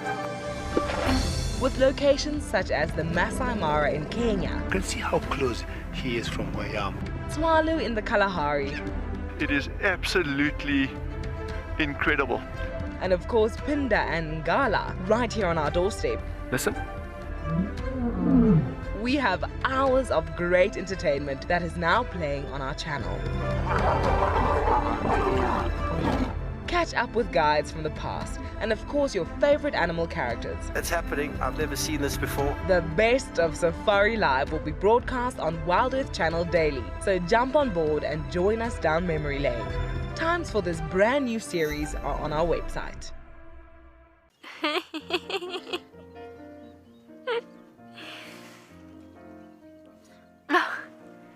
Oh, what are you doing? Are you trying out for the ballet?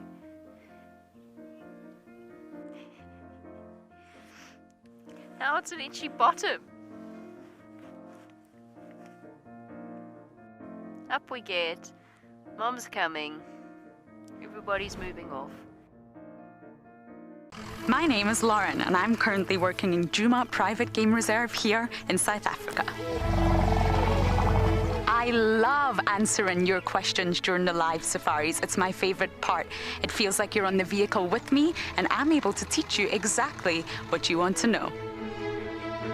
If you want to ask a question on WildEarth, then you need to register on our website. Once registered, you must go to the live safari page and ask your question below the live feed.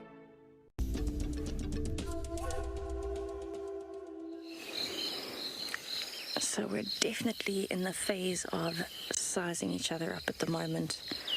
And I think it's only going to get more and more intense as the evening goes on.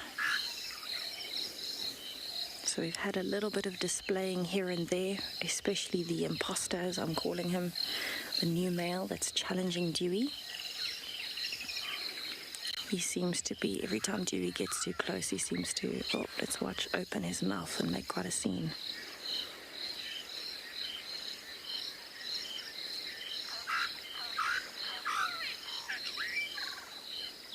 Oh, he's coming closer. He's slowly edging towards Dewey.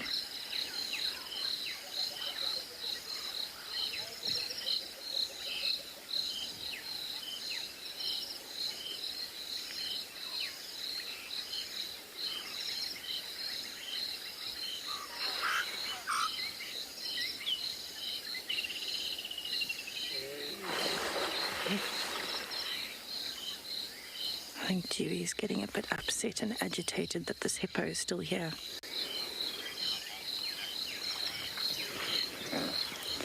Shelley, believe me, so am I. I don't know how long this will go on.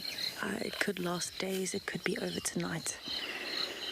It'll be very, very interesting to see what happens during the night.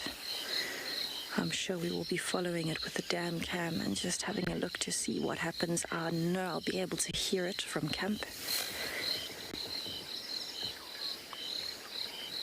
And I think it is going to be quite an interesting one because Dewey looks like he's starting to get a little bit frustrated that this male has not left.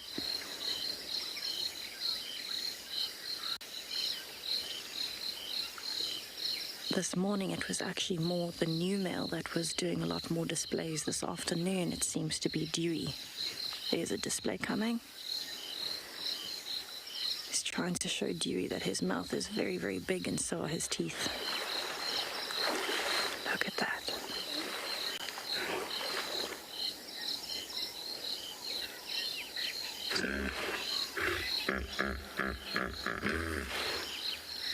That echo echoed. That actually echoed around us.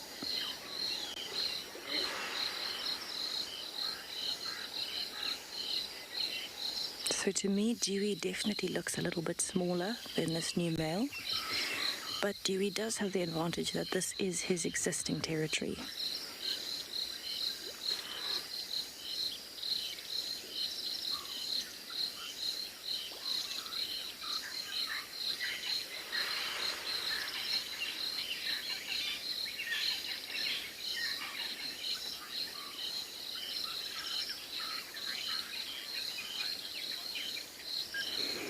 Eyes on spots, I actually doubt that they would take a break to feed. They have called a bit of a truce during the day today, but that's purely because they need the water, otherwise they'll dehydrate on such a hot day.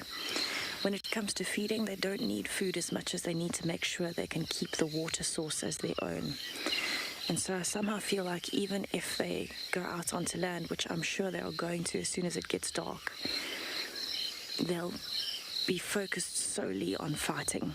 And I'd actually love to see them both out of the water to see if either of them has sustained any injuries, anything like that. But normally with the fighting, they're moving so quickly around each other. You wouldn't think it being a hippo, but they're actually incredibly fast and quite agile. I would love to see the interaction out of the water, see if either of them are injured and how long the fighting continues, because I think once it's out of the water, it'll escalate quite quickly.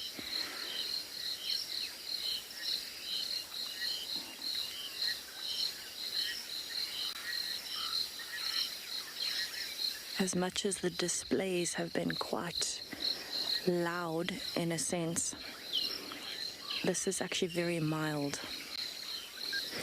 Jerome, yes, that's actually a very good point. It would be very interesting to see this from under the water. I think the water is quite murky, so I don't think we would see much, but they can see each other underwater. But just a whole new perspective, you know, if you could put a camera under the water without interfering. Oh, another display. Dewey's getting frustrated. It would be incredible to see it under the water, see what they're actually doing, how often they're opening their mouths, things like that. But in the water, the fight is actually quite mild. I think it is going to be way worse out of the water. Oh, those were his feet. He did a bit of a roll.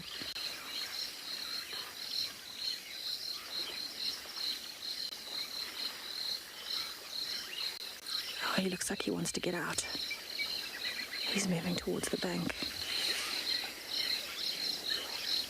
Oh, he's changing his mind. He might just be trying to get some shallower ground.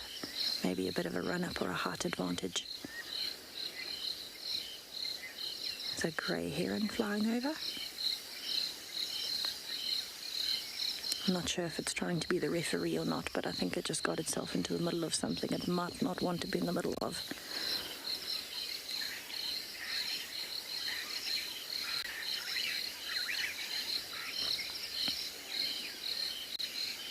We've distanced ourselves with the stare off now.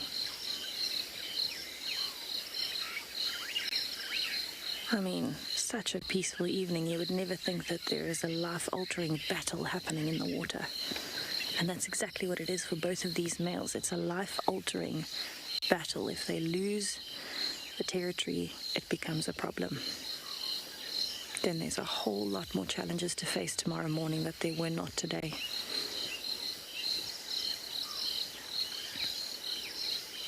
When they get very close together, I feel like I can cut the anticipation and tension in the air with a blunt butter knife.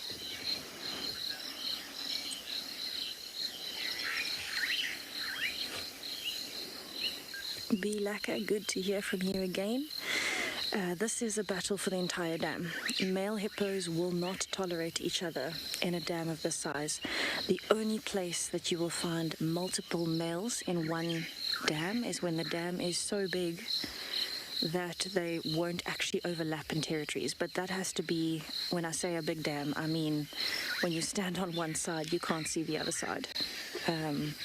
It's just massive, massive, massive dams and rivers. Rivers, they will share the territory, but they'll stay quite far apart. Oh, he's advancing.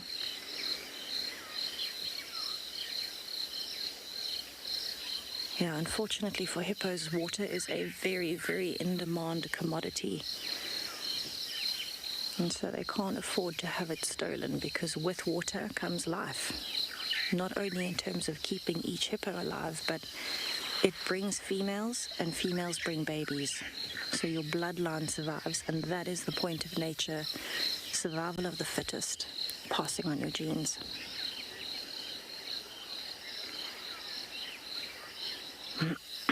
Dewey actually looks like he's backing off a little bit, like slowly edging backwards.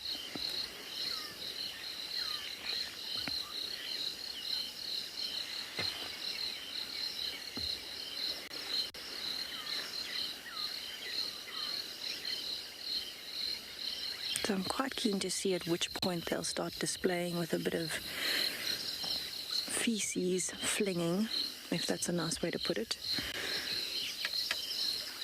I've seen hippos do it a lot for territorial marking and stuff, and I saw them indicate that they wanted to earlier. Each of them stood up this morning at some point and flicked their tail in the water, but didn't actually fling any feces. And that's one of the most elaborate displays, other than opening the mouth really wide, that a hippo can do. It's seen as a show of, you know, putting my foot down, this is my area. That's the basic side of scent marking that is so important for any animal holding a territory. I'm definitely sticking around for a while longer, as long as I can, to see what happens with these two.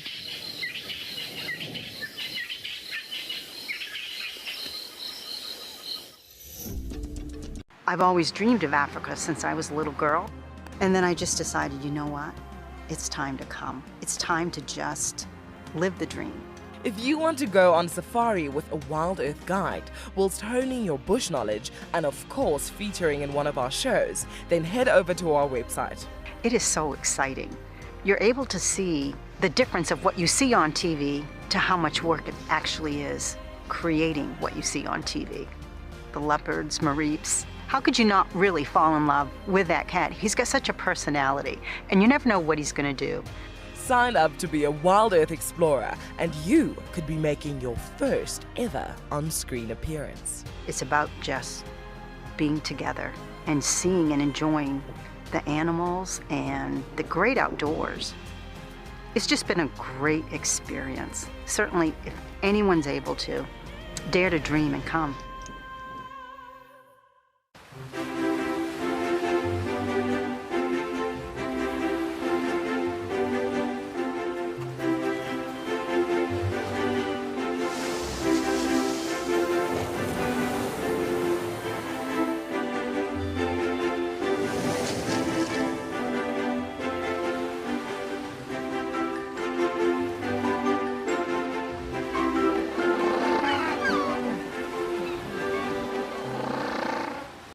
There is clearly something in the vicinity around you that's drawn their attention.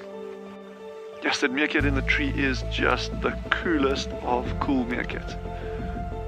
But watch how he battles when he comes down. That would be like me climbing a tree, just better.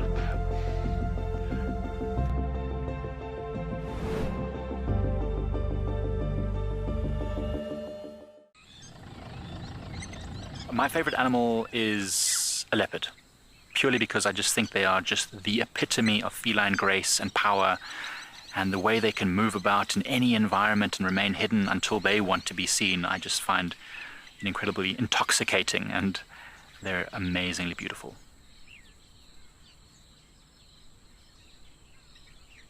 Catch up with the guides daily here on WildEarth.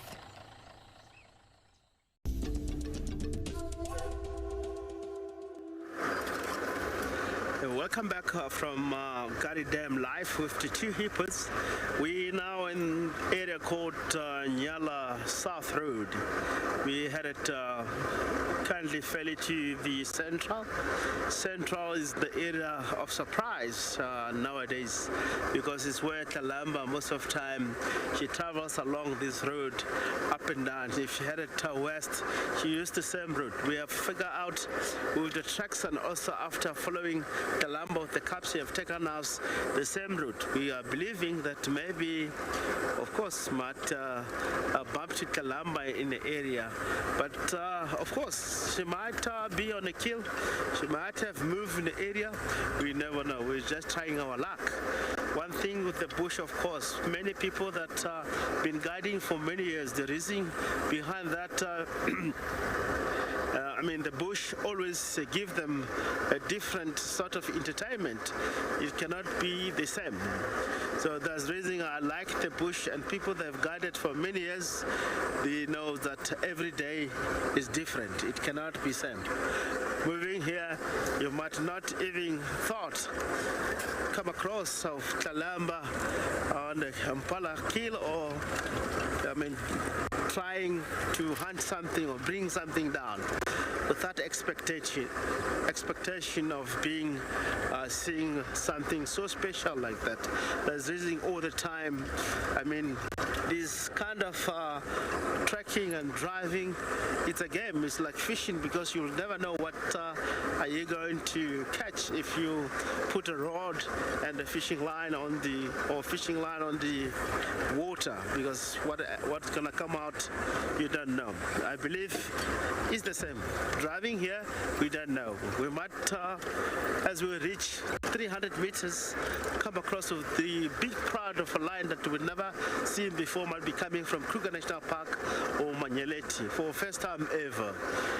There's reason with always, every day, so much excited going out, because you'll never know what is going to come out.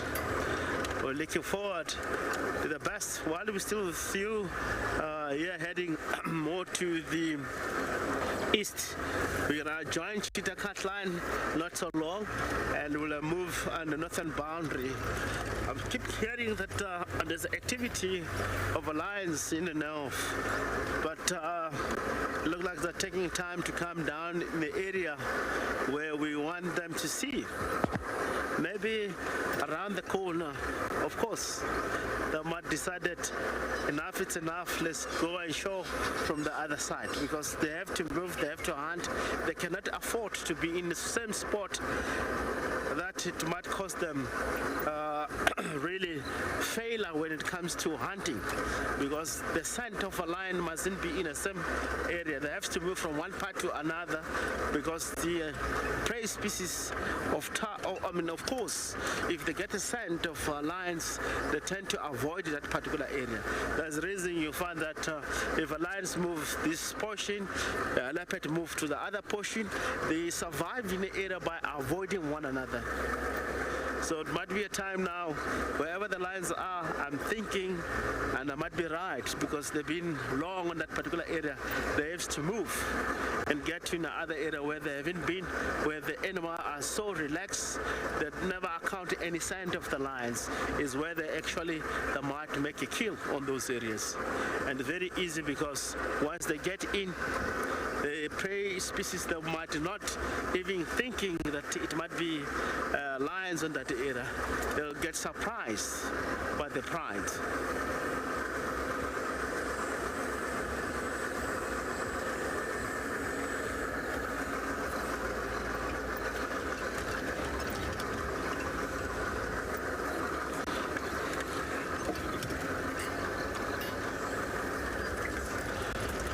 Thank you.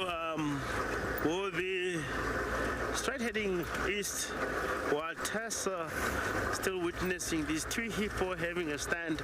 We'll be linking back to her, and we'll be continuous checking our boundaries.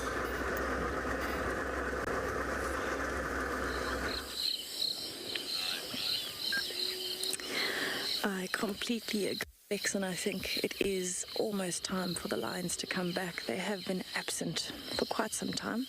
We did hear some lion calls, in fact, from this dam wall this morning, and it sounded like they were coming from the northeast of Juma, somewhere in that area along the boundary. So hopefully we get to see the Talamatis or the Nkuhumas or even dark manes sometime soon. If we're lucky, all three.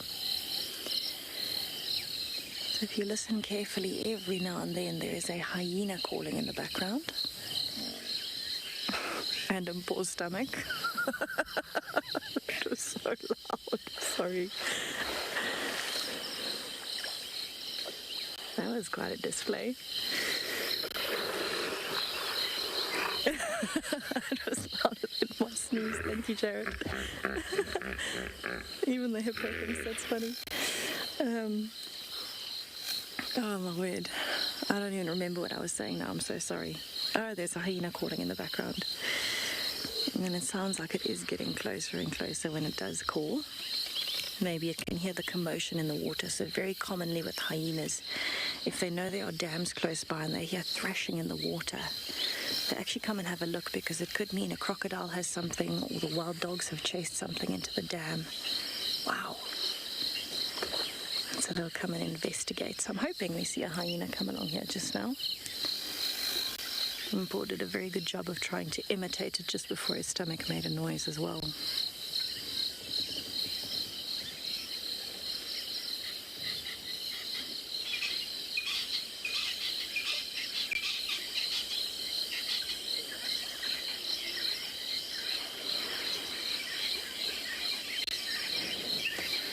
Oh, Ian, that's a good question.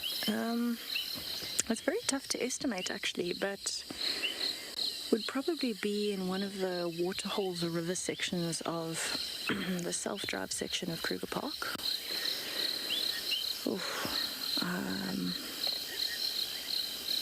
I don't know, I guess anywhere between 50 and 70 hippos together. Quite a lot. But I mean, you know, pods can get, in a very big area, can get up to 100 plus. But it was very impressive. It was just hippos pretty much everywhere. But it's not a common sight, you know. I only remember seeing that many hippos once in my life. The rest of the time, maybe 10, 15, 20 maximum. So it takes quite a large water source to house so many hippos incident-free. Or at least fairly happily. Maybe minor incidents here and there.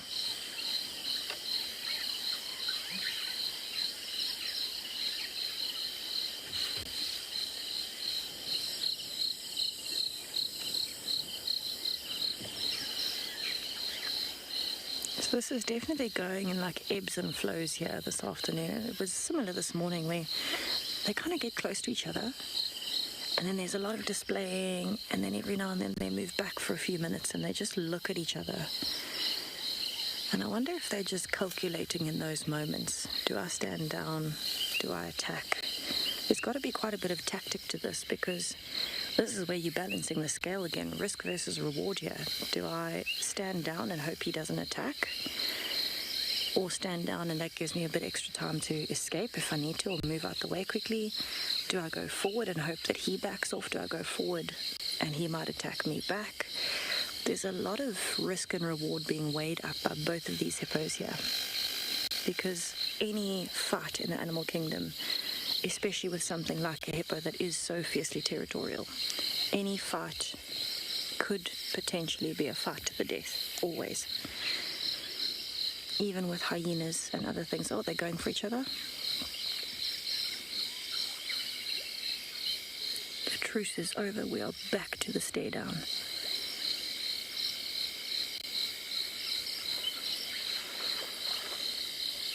I wonder what he's doing under the water.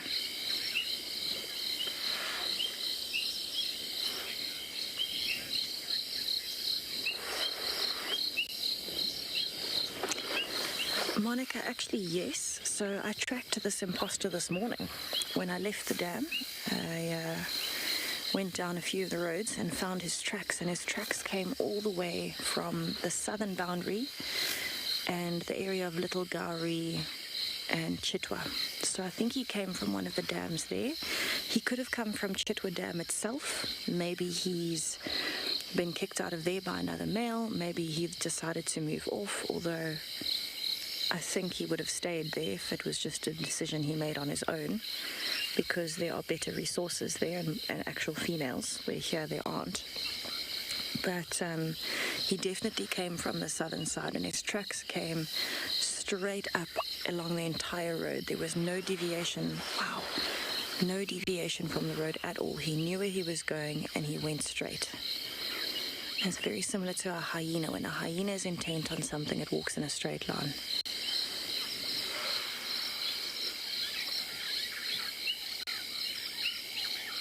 Oh, here comes a display. He's opening his mouth ever so slightly.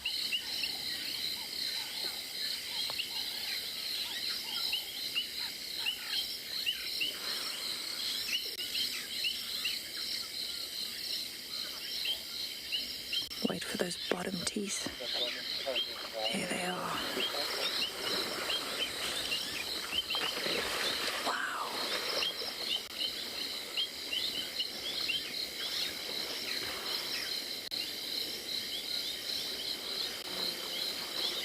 I think they're both starting to get a bit restless now that it's getting dark.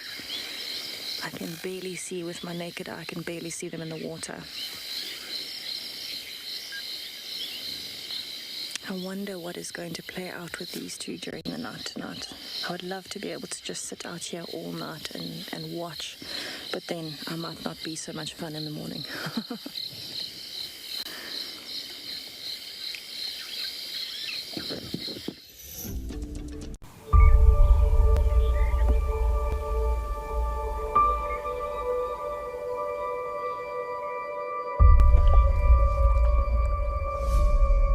Look at that. It's amazing.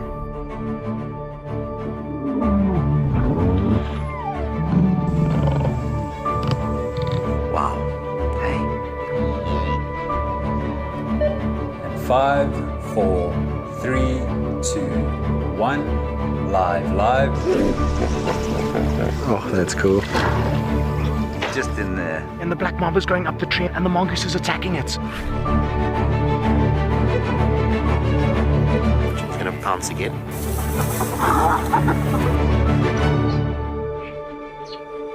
Sure, you can all agree with me. It's not a bad start to our Wednesday morning.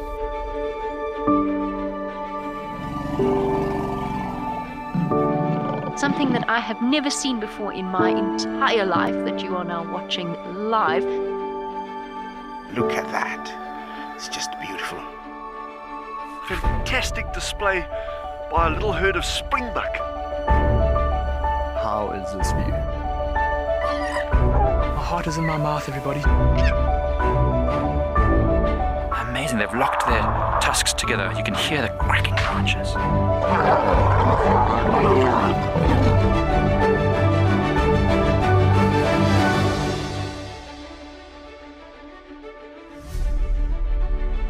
It is so incredible to spend this time so close to an African penguin, and it's completely unfazed by my presence whatsoever. How insane is that animal?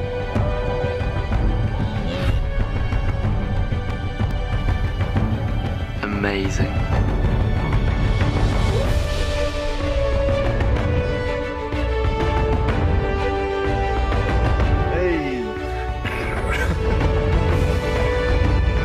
Awesome. It is fantastic to watch. Well, now we've got a tug of war between mom and daughter, look. I'm just at a loss for words. That's just incredible to see that.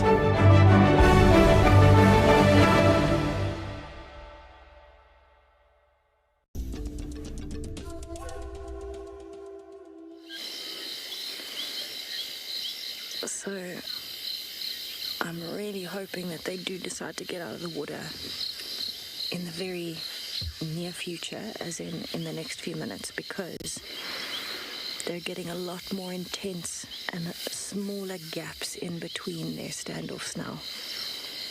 And they're displaying a lot more. And this big imposter male has just started, oh, there you go, making the most unusual, the most unusual sounds. It was, oh, it wasn't actually a growl. He can't growl like a lion can. But it was like this low guttural noise coming out of his mouth, and it sounded just like a growl, but I know it's just his normal call made very, very slowly.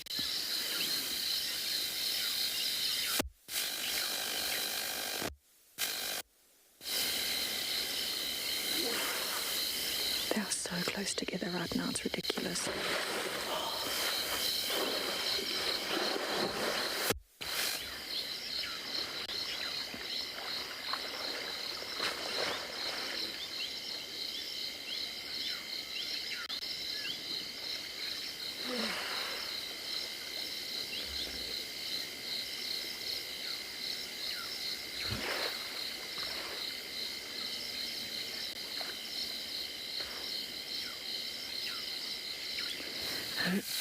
They're actually moving so much now that the ripples hitting the side of the dam wall are making a noise.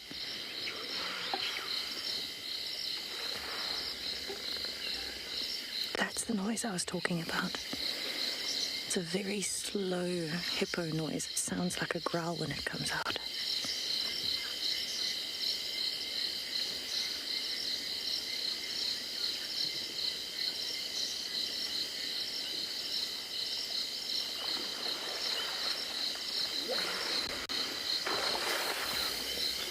He is not holding back tonight.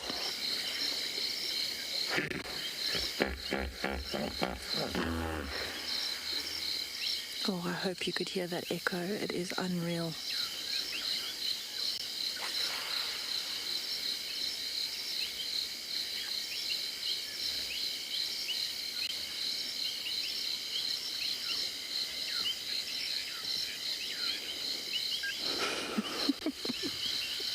Jared's forgotten how to speak.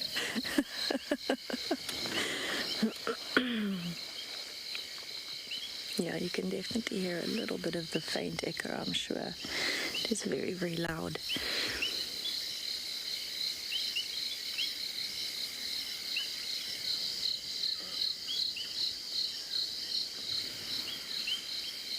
Yeah, this is getting much more intense more quickly than I anticipated. Franklin, yes, I agree. I find myself holding my breath. I've actually got my hands up against my face in the moments where they're very close together. Oh my goodness, here we go.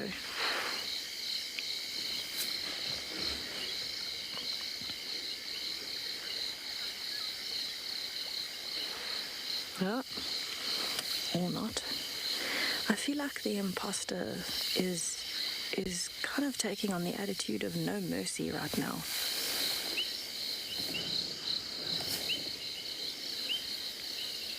So you can see Dewey hasn't moved, but the imposter has moved off to the side. Maybe he just needs to regroup a little bit, think about his next move.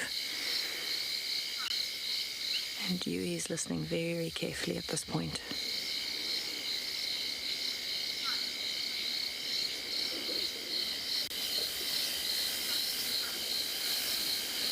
I can hear quite a few frogs at the moment as well, randomly in the background. Okay, there Dewey's taking a breather.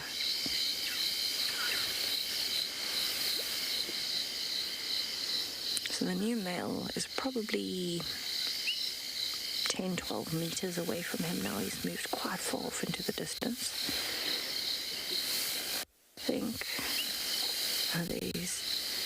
I think he's going to start coming back. He's quite far, so the infrared light might not be as good. There you can see him just in the distance, in the reflection of that dead knobthorn.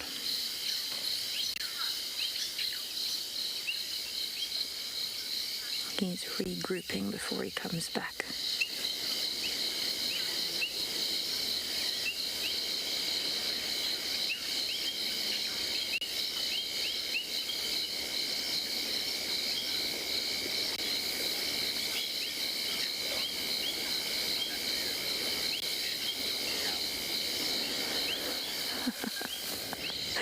Aunt Christine, that is, I think, the best comment I've heard in a while. As nightfall hits in South Africa, the hippos prepare to draw joust. That is wonderfully said. And it is 200% accurate right now. There you see, he heard your comment and he's coming back. No mercy.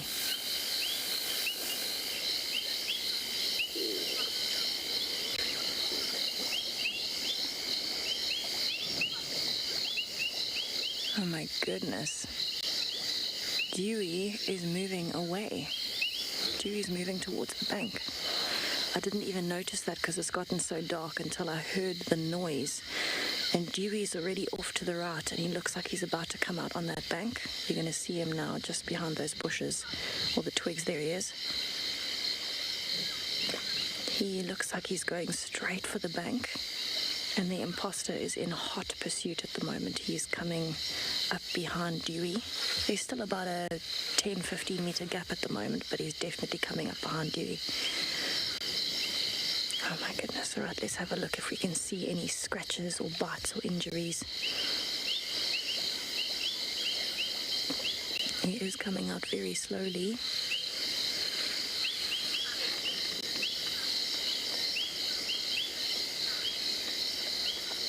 Looks like he's thinking quite hard. With every step he's calculating. Oh, that heron gave me a fright. I thought it was the other hippo. Oh, we might get a display here. He might run back at him.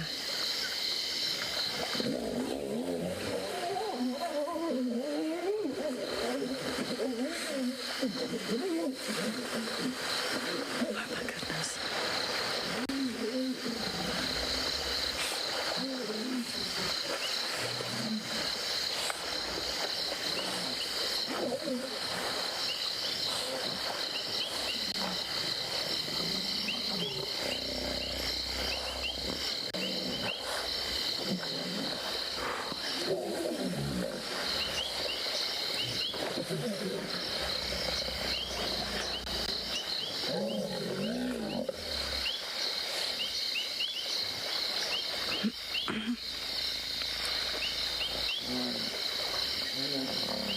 Oh my word.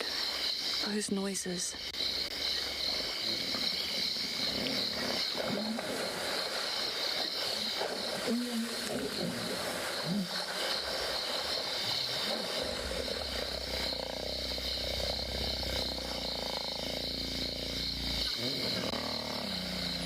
Wow.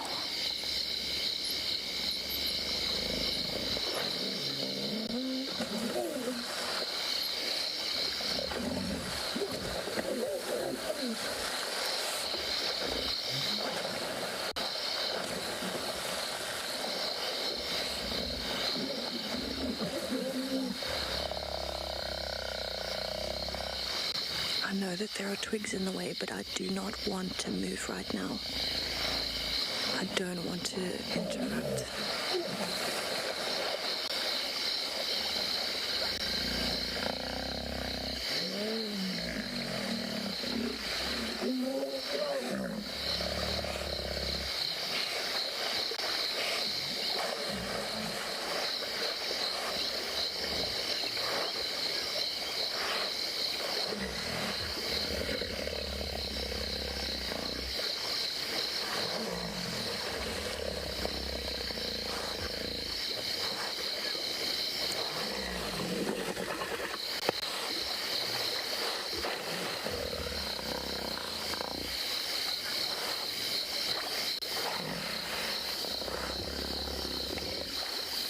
I'm so proud of Dewey for not backing down. He is holding his ground. He's not running away.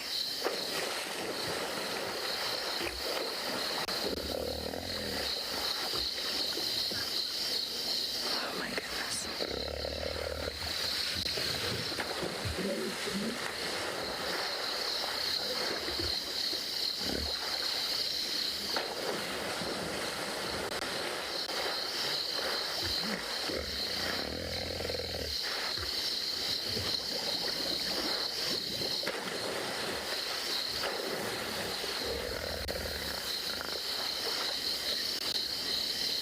Is it just me that feels like the imposter when he's halfway out reminds me of a T-Rex? Noises, jaw, everything. He sounds terrifying.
time the imposter has backed away.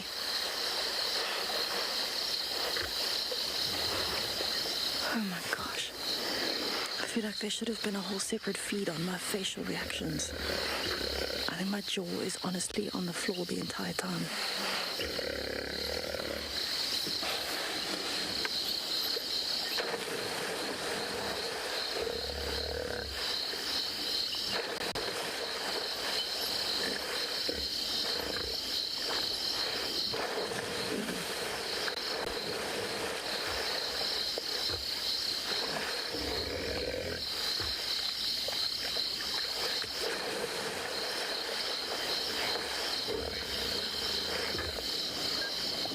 Exactly the same, everybody. I cannot tear my eyes off of these hippos. My jaw is on the floor every time something happens.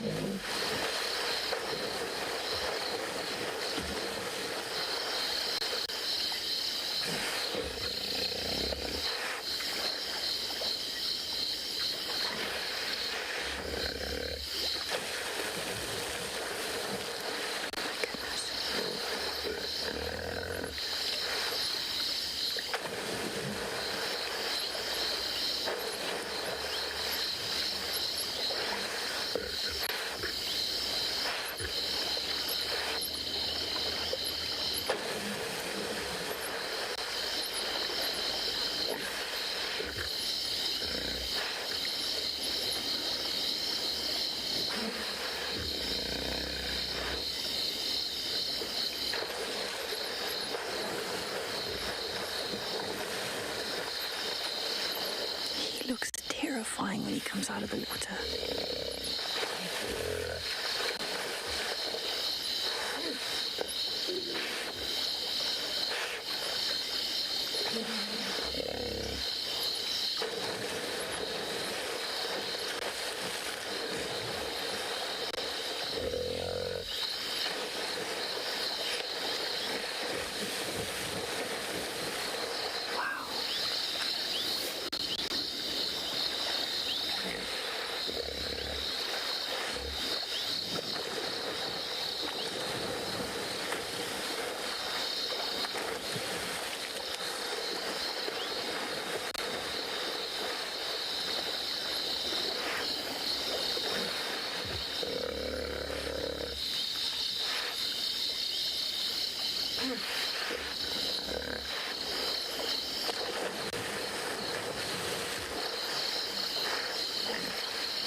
Believe what is happening.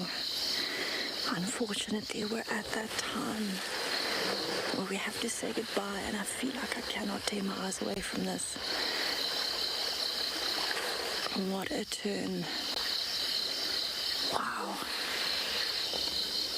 Can I just say, I take my hat off to him, Paul, for keeping up with these two in the water, because they are moving so much. But please carry on watching on Damcam, everybody. I will be watching as well. Keep watching on Damcam to see what happens, and I'll update you as well in the morning. But this is incredible. Thank you for joining us. I'm so happy that we could share something as crazy as this with you. Keep watching on the Damcam, and I will see you in the morning for an update for sure.